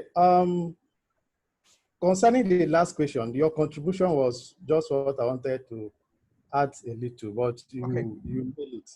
Okay. But like the person that asked the question, in emotional intelligence, there are some key factors when you begin to assess yourself. Talk about the concept of TFA, thoughts, feeling, and action. You already know that this person is pessimistic. It's actually the beginning of the problem. Yes, that's right. So until you yourself have been able to handle that thought, you will not be able to affect his feeling and the result, that the expected result that you want from that such a person. So, you know, and from the question you asked, it's like trying to act from the product that the person is delivering. Instead, you need to go, because there are processes that lead to the results that the person is producing. So you need to affect his feelings by infilling of new thoughts to him. If you need to expose him to areas where he can have self-development, That's right. areas that he can have enjoy what he do, then you know, when you have those supplies into him, definitely the results that person is producing will change. That's wonderful. Thank you so much, sir. Thank you so much. That was a very wonderful contribution. Okay, do I have any? I have Oppo A5. Please, Oppo A5, can you ask your question? Oppo A5S. Please, your line is open. Oppo A5S. Please, if you can hear me, kindly unmute from your end and give us a voice. Oppo OPPO A5S. Please, can you go ahead and give us a voice? Or mute from your end, please. Ensure that your mic sign is not crossed, is not red. Oh, it's like okay. He asked a question in the chat room. He says, where is the thin line between EI and resilience? If you stand it, that's why I needed you to ask this question so that I'll be sure of what you're really asking. If you stand, if you are a stand, does it equate to low EI? Okay, I would have loved you to ask your question so I can hear you very well. Do we conclude that some who is now withdrawn but hitherto and it was an EIted good? I will still want you to ask your question vocally so that I can understand you better. All right, do I have any question? The last class I would like to deal with today is on performance appraisal. And we are becoming more practical here so that we can all get some more benefits to this. But please remember, okay, sorry, before I go to performance appraisal, I will round up with employee motivation. Then when we come in the evening, we can round up with others. But please, if you still have your question, go ahead. If you have a contribution to make, please go ahead.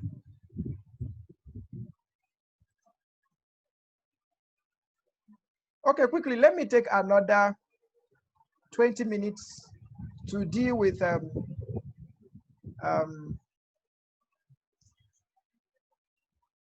let me take another 20 minutes to deal with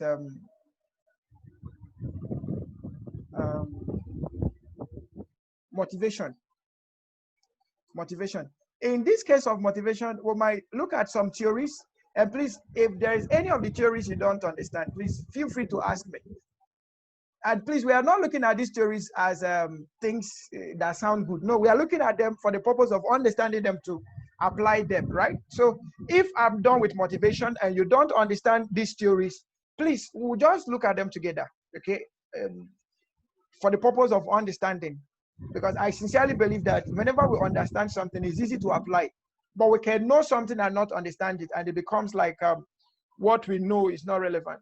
Okay, so let's go with motivation and see what motivation is all about, and then all of that. For those of us going for HR level 3, we are going to send you a book. We'll call it the Bible of HRM. It's about 1,088 pages, all right? And we are going to send you the whole SHRM competency, all right?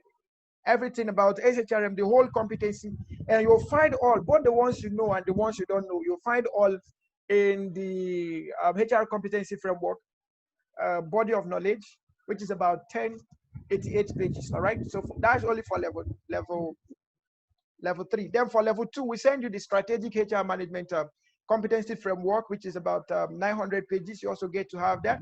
Then for the level 1, I think for level 1, we've already sent out some of the manuals. And as we go on, we'll keep on sending the manuals to all the persons that have indicated interest in the manuals, and then we should be able to have access to all of them. All right, by the end of this class, we should be able to know the process of motivation, look at the motivation theories, motivation strategies, types of motivation, and then we'll look at motivation and money. What is motivation? A motive is a reason for doing something. Motivation is concerned with the strength and direction of behavior and the factors that influence people to behave in certain ways. The term motivation can refer variously to the goals individuals have, the ways in which individuals choose their goals, and the ways in which others try to change their behavior. Okay, so motivation is simply using something to change the behavior of someone to act in a particular way you want him to act. I think that should be simple enough, right? Sorry. Sorry about that. Motivation is using a tool, using a resource, using an action or inaction, using a particular behavior to change. Please, can I get it? Water.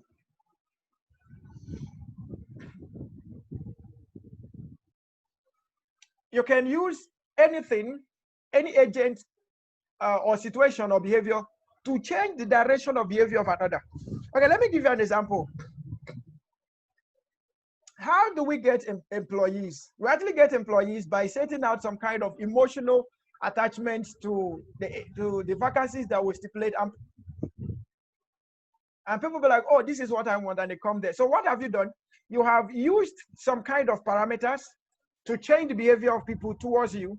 And when they are coming, because of that change agent or that behavior to modeling tool that you've established, they are able to do, or they are willing to do anything stated out in the job description, in the corporate ethics, in the policies and all of that to ensure that their own behavior or their own goals are also met.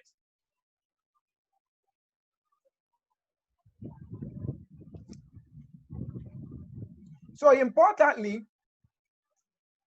motivation is a key tool. Motivation is a key tool in driving corporate performance, in driving individual performance. In fact, in driving national performance, global performance, motivation. All right? That is good. Now, let me give you another powerful example of motivation. This might not seem incongruent, but we have them in Nigeria, we have them every 3 to 4 years. So now politicians are not motivating anybody, right? There is no money to be given to anybody to say, vote for me. There is no visit to any traditional ruler and say, call your people. They give you some money in the envelope and you call your people and start talking to them. There is no motivation now. So there is no activity. The behavior of people are normal now. Politically, the behavior of people are normal now. Now, in the next 2 years, in Nigeria as a case study, the behavior of people will start changing because why? There will be some motivation tools that will be brought into play. Motivation of adverts, trying to readjust our mind to believe that whatever thing they are saying is true. Then motivation of incentives. Some will send trailer load of rice. All those senators that were voted for, I don't know the words that have actually sent trailer load of rice in this season of COVID to our constituencies. But during election, they would send trailer loads or trailers loads of rice and trailers loads of beans and all of other things. Why are they doing so? They are just trying to change the behavior of people. Okay, and don't worry, as we go, we'll look at every form of motivation so that we understand motivation very well. Now, what are the 3 components of motivation? We have direction, we have effort, and we have persistence. Direction is what the person is trying to do, all right? Direction, what you want the person, you are how do I know? The person you want to change his behavior, what you want him to do, that's the direction. You're setting the direction. Then 2, you have effort, how hard a person is trying. Now the effort here we are putting up could be the incentives you are bringing, the remunerations you are bringing, the job descriptions you are bringing to, the job enrichment in the job descriptions you have. okay, and the job satisfactions that come alongside the people with their work. All right, all of those things form the efforts you're bringing in to ensure that people are well motivated. All right, and then you have persistence. One of the reasons why organizations are still ongoing today, or organizations keep thriving, is because they are persistent in their motivation activities. And what tells us of their persistence? They always recruit. Okay, they always recruit. That's to tell you how persistent they are in motivating people to do what they want them to do. All right, so motivating other people is about getting them to move into direction you want them to go into in order to achieve a result. Motivating yourself is about setting the direction independently and then taking a course of action that will ensure that you get there. Motivation can be described as goal-directed behavior, right? Goal-directed behavior. So there is a direction, and then we are pushing towards that. People are motivated when they expect that a course of action is likely to lead to the attainment of a goal and a valued reward. All right, a valued reward. So one that satisfies their needs and also satisfy their wants. All right. Okay.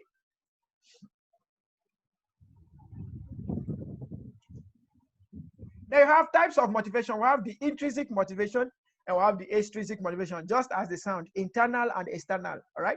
What are the intrinsic motivation, or what is intrinsic motivation? It can arise from self-generated factors that influence people's behavior. It can take the form of motivation by the work itself, when individuals feel that their work is important, interesting, and challenging, and provides them with a reasonable degree of autonomy, that's freedom to act, and opportunities to achieve and advance, and scope to use and develop their skills and abilities. When Dr. Chidike was making his presentation today about job enrichment, one of the components of job enrichment was autonomy, having job freedom, job security, taking job initiatives and that. So people can actually get intrinsically motivated also by the job feedback. Okay, that's one of the components of job enrichment too. The feedback they get from the job, how well motivated they are by doing the work, how satisfied they are by doing the work, how well remunerated they are by doing the work. All of those things form the intrinsic aspects of the job that can motivate an employee. Okay, and what are the internal dimensions of the person's behavior, the person's belief system, the person's ethics, all right, towards work and the likes. So if someone has a strong ethics towards dedication and commitment to duty and engagement to work, and the feedback from work is actually encouraging, he will actually go on doing more, all right? Then we have the extrinsic motivation, which occurs when things are done to or for people to motivate them. So it is from the outside, all right? These include rewards such as incentives, increased pay, praise or promotion, and punishment such as disciplinary action without withholding pay or criticism. Then quickly, let's look at the difference between intrinsic and extrinsic motivation.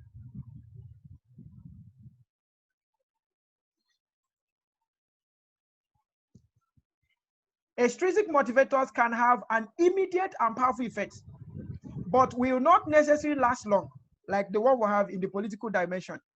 Political campaigns, they are extrinsic motivators, and their effect is very short. The intrinsic motivators, which are concerned with the quality of working life, a phrase and movement that emerge from this concept, are likely to have a deeper and long-term effect because they are inherent in individuals and their work, and not imposed from outside in such forms as incentive pay. So intrinsic motivation have long-lasting effect than the extrinsic motivators. All right. Quickly, let's look at the leading theories. The leading theories in motivation, leading motivation theories. We'll go through them briefly and then we call it a day. All right, we'll go through them briefly and then we'll call it a day. We have the reinforcement theory, we have the instrumentality theory, we have the content or needs theory, we have process or cognitive theory, we have the Herzberg's two-factor or what we call the motivation hygiene theory, then we have the McGregor's theory of X and Y. When we get to level 2, we have other theories. When we get to level 3, we have other theories, all right? Okay, so these are the basic theories when it comes to motivation, and we all need to know, understand, and apply. We need to all know, understand, and apply. We all need to know, understand, and apply.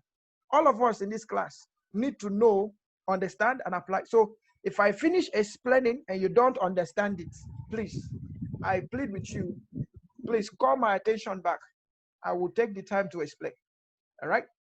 Okay, reinforcement theory. Reinforce. The key word there is reinforce. So if you have a dictionary, you can actually look out for the meaning of reinforce. Okay, reinforce is actually to make something stronger.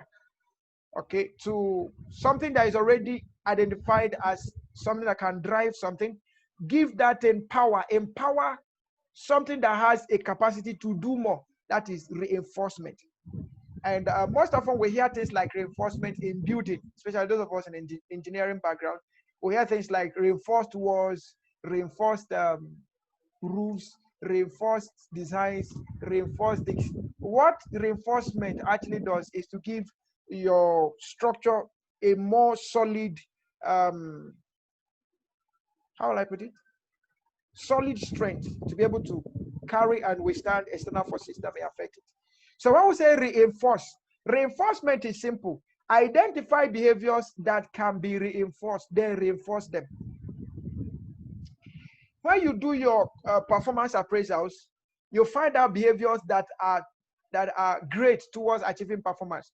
All you need to do is highlight those behaviors and then reinforce them. So it's like identifying the most positive traits to your business and then reinforcing them. How do you reinforce? Is it that you reinforce through training, or you reinforce through encouraging staff to do much more of that, or you reinforce through constant meetings, constant brainstorming, constant coaching and mentoring and all of that, right?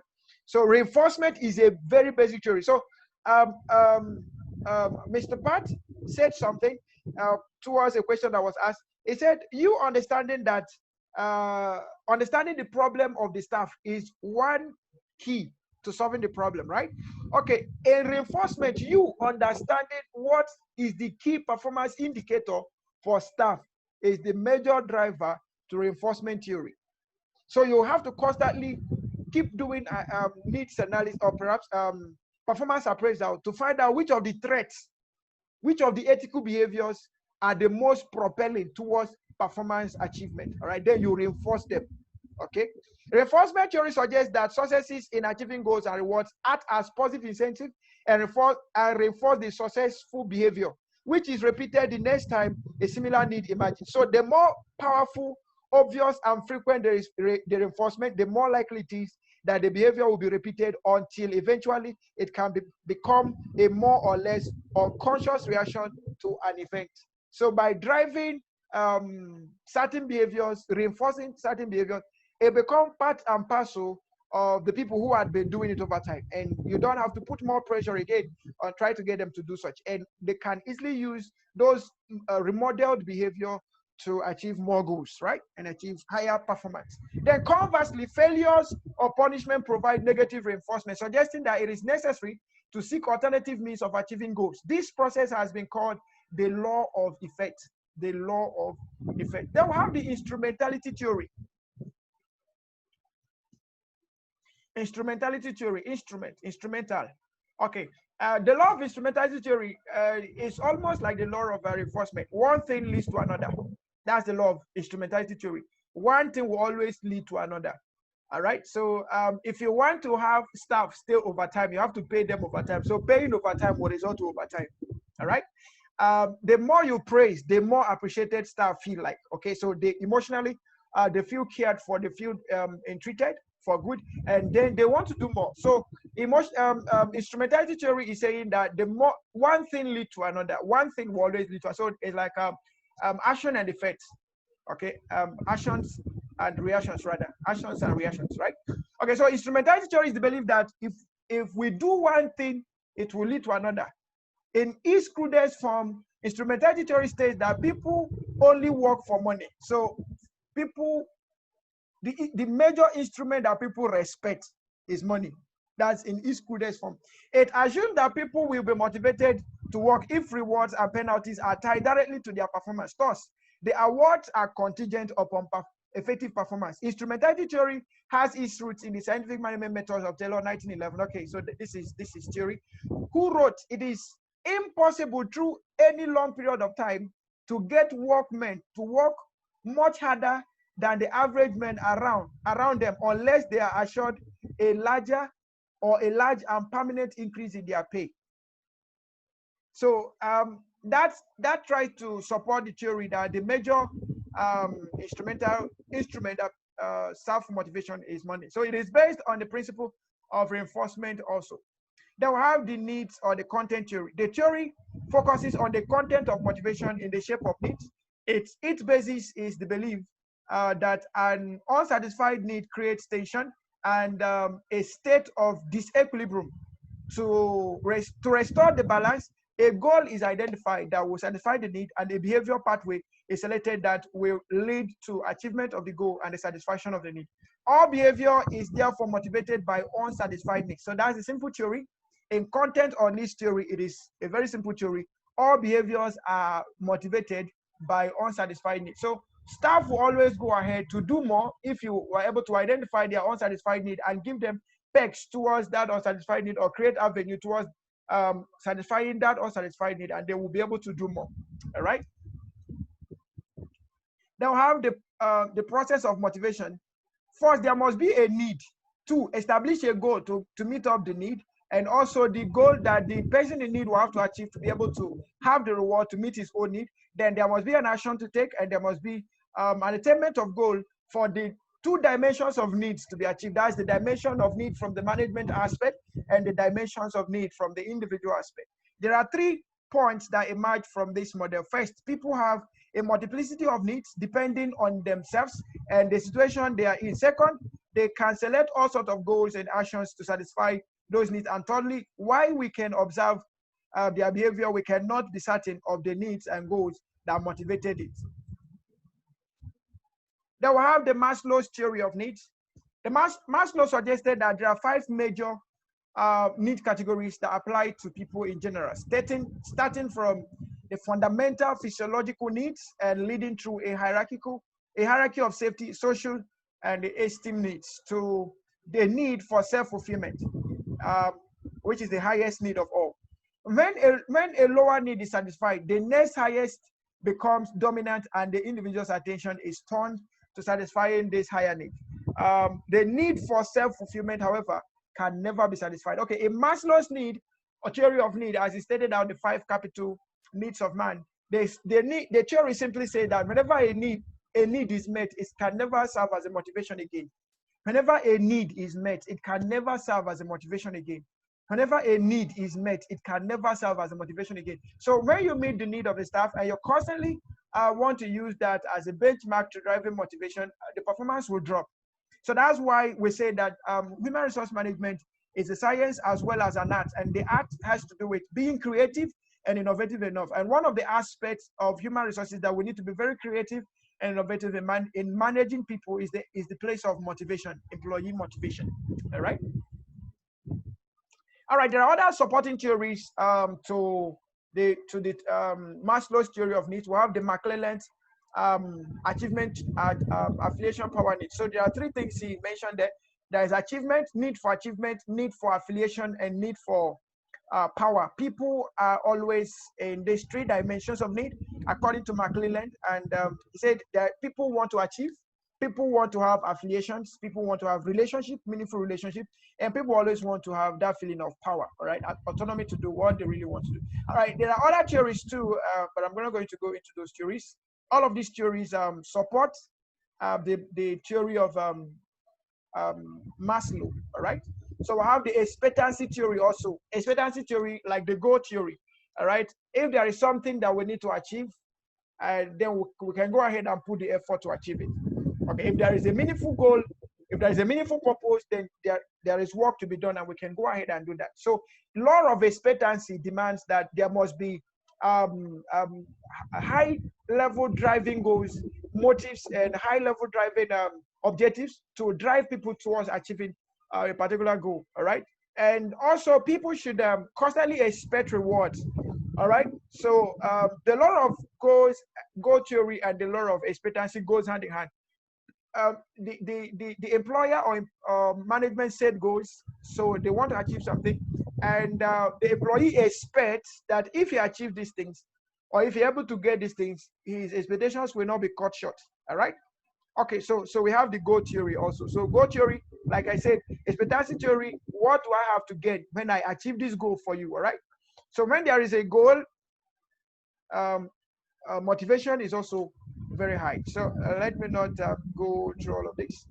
I would like to call it a short here, because I think I've explained the major theories. Social learning theory, we learn from one another in the workplace, and people can actually, where there is informal trust network, people will always want to stay and work more. Then we have the equity theory. If there is job satisfaction, if people are treated fairly, they will really want to work more. Then we have the forms of equity, where we have distributive equity and procedural equity. Distributive equity is the one which is concerned with fairness, with which people feel they are rewarded in accordance with their contribution and in comparison with others.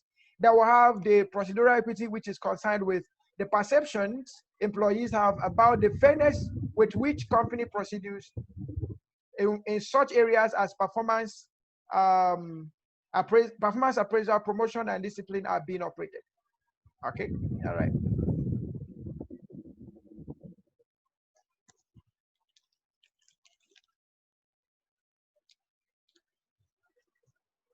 Quickly, let's look at the Heisberg's motivation theory, or what we call the two-factor theory.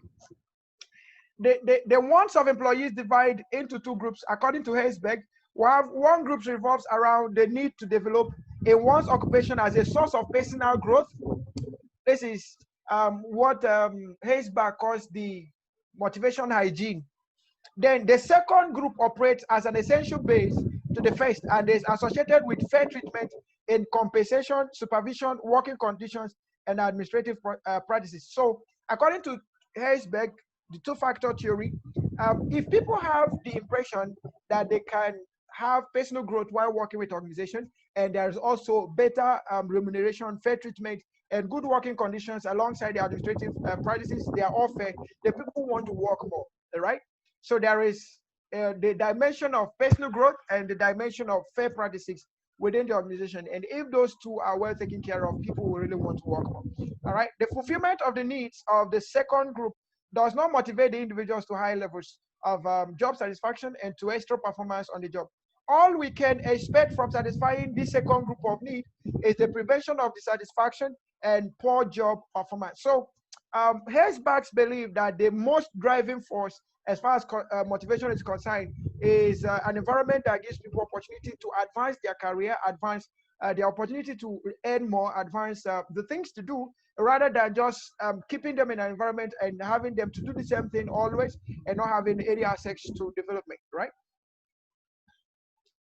Then we have the McGregor's theory of X and Y. And this is one of the most basic theories in motivation. And the theory X is a traditional view that the average human dislikes work and wishes to avoid responsibility, and that therefore most people must be coerced, controlled, directed, threatened with punishment to get them to put forward adequate effort towards organizational objectives. That's the first one. The first theory, theory S, is that man dislikes work and you have to force him to work, right? That's the first theory. And the second theory is, in contrast, theory Y emphasizes that people will exercise self-direction in the service of objectives to which they are committed, and that commitment to objectives is a function of the rewards associated with the achievement. So when there are better rewards systems, people will really want to work more, right? That's theory Y. People will want to work if there is better remuneration, but else people will definitely want to be coerced, forced to work. That's theory X. And theory Y is where there is better motivation, especially in the forms of reward, people want to work more. Then the second one is natively, without reward, people don't want to work, right? Motivation and money. Money is a powerful motivating force because it is linked directly or indirectly to satisfaction of many needs. Money may in itself have no intrinsic meaning, but it acquires significant motivating power because it comes to symbolize so many intangible goals. Now, there is something that Robert Kiyosaki said. He said, money is not the most important thing in life, but it takes care of the most important things in life. So that's why we have to pay attention to it. Money is not the most important things in life, but it virtually takes care of the most important things in life. All right. Motivation strategies Motivational strategies aim to create a working environment and to develop policies and practices that will provide for higher levels of performance from employees. They include the development of total reward systems and performance management processes, the design of intrinsically motivating jobs, and leadership development programs. Okay, so this is where we will call it today. And if you have a question, please go ahead and ask me your questions right now. Thank you so much. And I think our class has reduced to 37. So for all the people here, we'll say a very big thank you.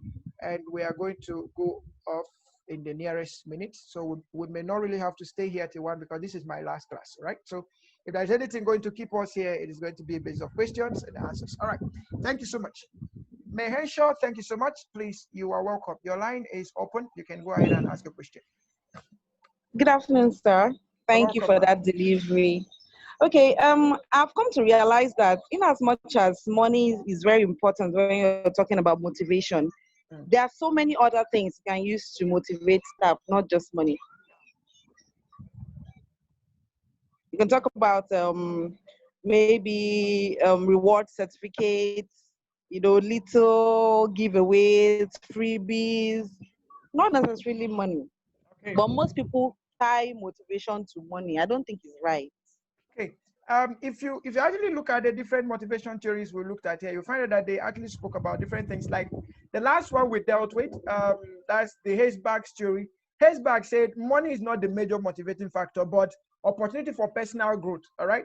So it necessarily might not be money, but in general rule or in general perception, money is the strongest motivating tool.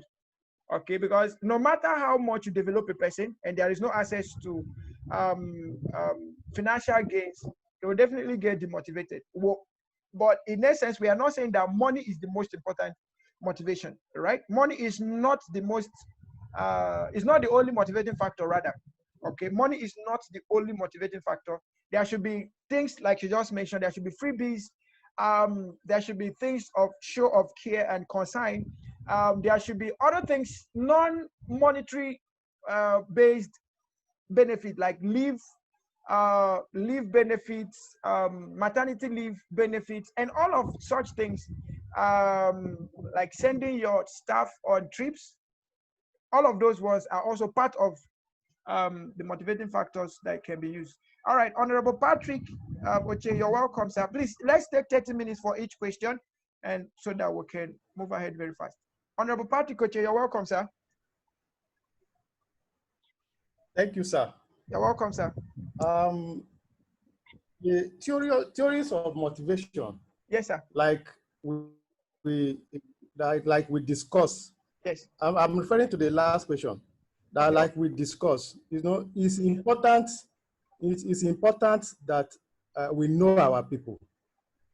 We know at different levels of department and in the individual interest. What motivates one may not necessarily motivate the second person. So that's why these different theories may apply to different people in the same organization. Like the Maslow's hierarchy of needs. If the need for shelter to one may be very high, but the need for the esteem needs for the other person is what is craving for. So the individualities within our sphere, our sphere is key to how we can motivate them rightly. All right, thank you so much, sir.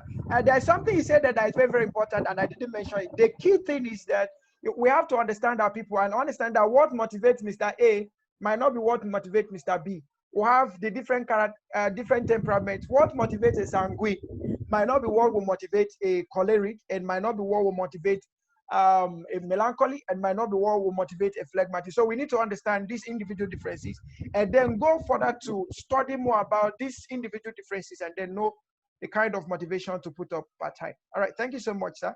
Please, I would like to know those of our international students, especially those from Ghana. Please, do we have any Ghanaian in the house this morning?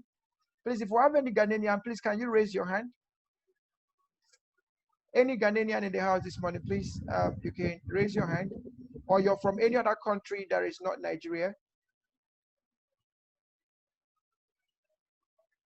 All right. Thank you so much, Mr. Ishmael Kumar. All right. Please, I want to ask a question. We actually sent a message to you people, text message. Please, I want to confirm whether the message was received. Please go ahead and unmute. Let me be sure. Yeah, it is being conceived. Okay, you received the message, the text message that was sent? Yes. All right, all right. Yes, Thank you so much. Thank you. All right. Okay. All right. So let's have other questions as need be. If you permit me, we'll just take up till 12:50 and then we can call it a day. Please, if you have question, go ahead and ask your question. If you're not in the WhatsApp group, please, the WhatsApp link has been posted severally, and I trust the CRO can go ahead and post the WhatsApp link and also the other links there, and that will be it. Please, any question, any contribution, any consign, please, let's go ahead and deal with that, and then we'll be out of it. Engineer Shitu said he was going to contribute for the data. Engineer Shitu, where are you? Engineer Shitu, are you still giving us the data to distribute to everyone?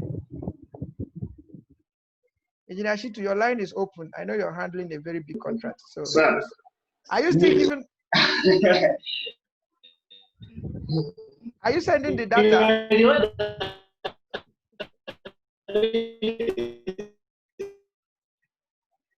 We've talked about that, and now your network has started cracking. This is not fair. Okay, do I have any other question?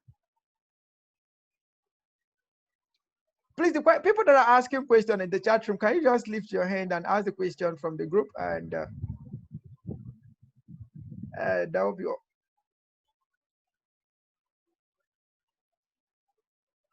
Any question?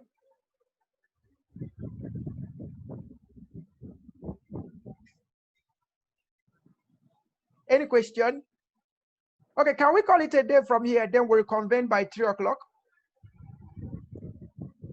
All right, if we should stop here, please, can you just wave so that you can go and eat? We are giving you e-break. Thank you so much, Mehenshaw. All right, thank you so much, Dauda Adeye. All right, thank you so much. Thank you so much. Thank you so much. All right, so we have the votes have been taken and the hands have it. Okay, so since we have the hands raised up, let's have Mr. Dauda give us the closing remark and then we'll go home. Mr. Dauda, you're the first person. Now, bring up that hand though. Mr. Dauda. Yeah. Yes, give us the closing remark and we'll go. If we stay more than 1 minute, you are the cause. No. Yeah, we really appreciate the organizer.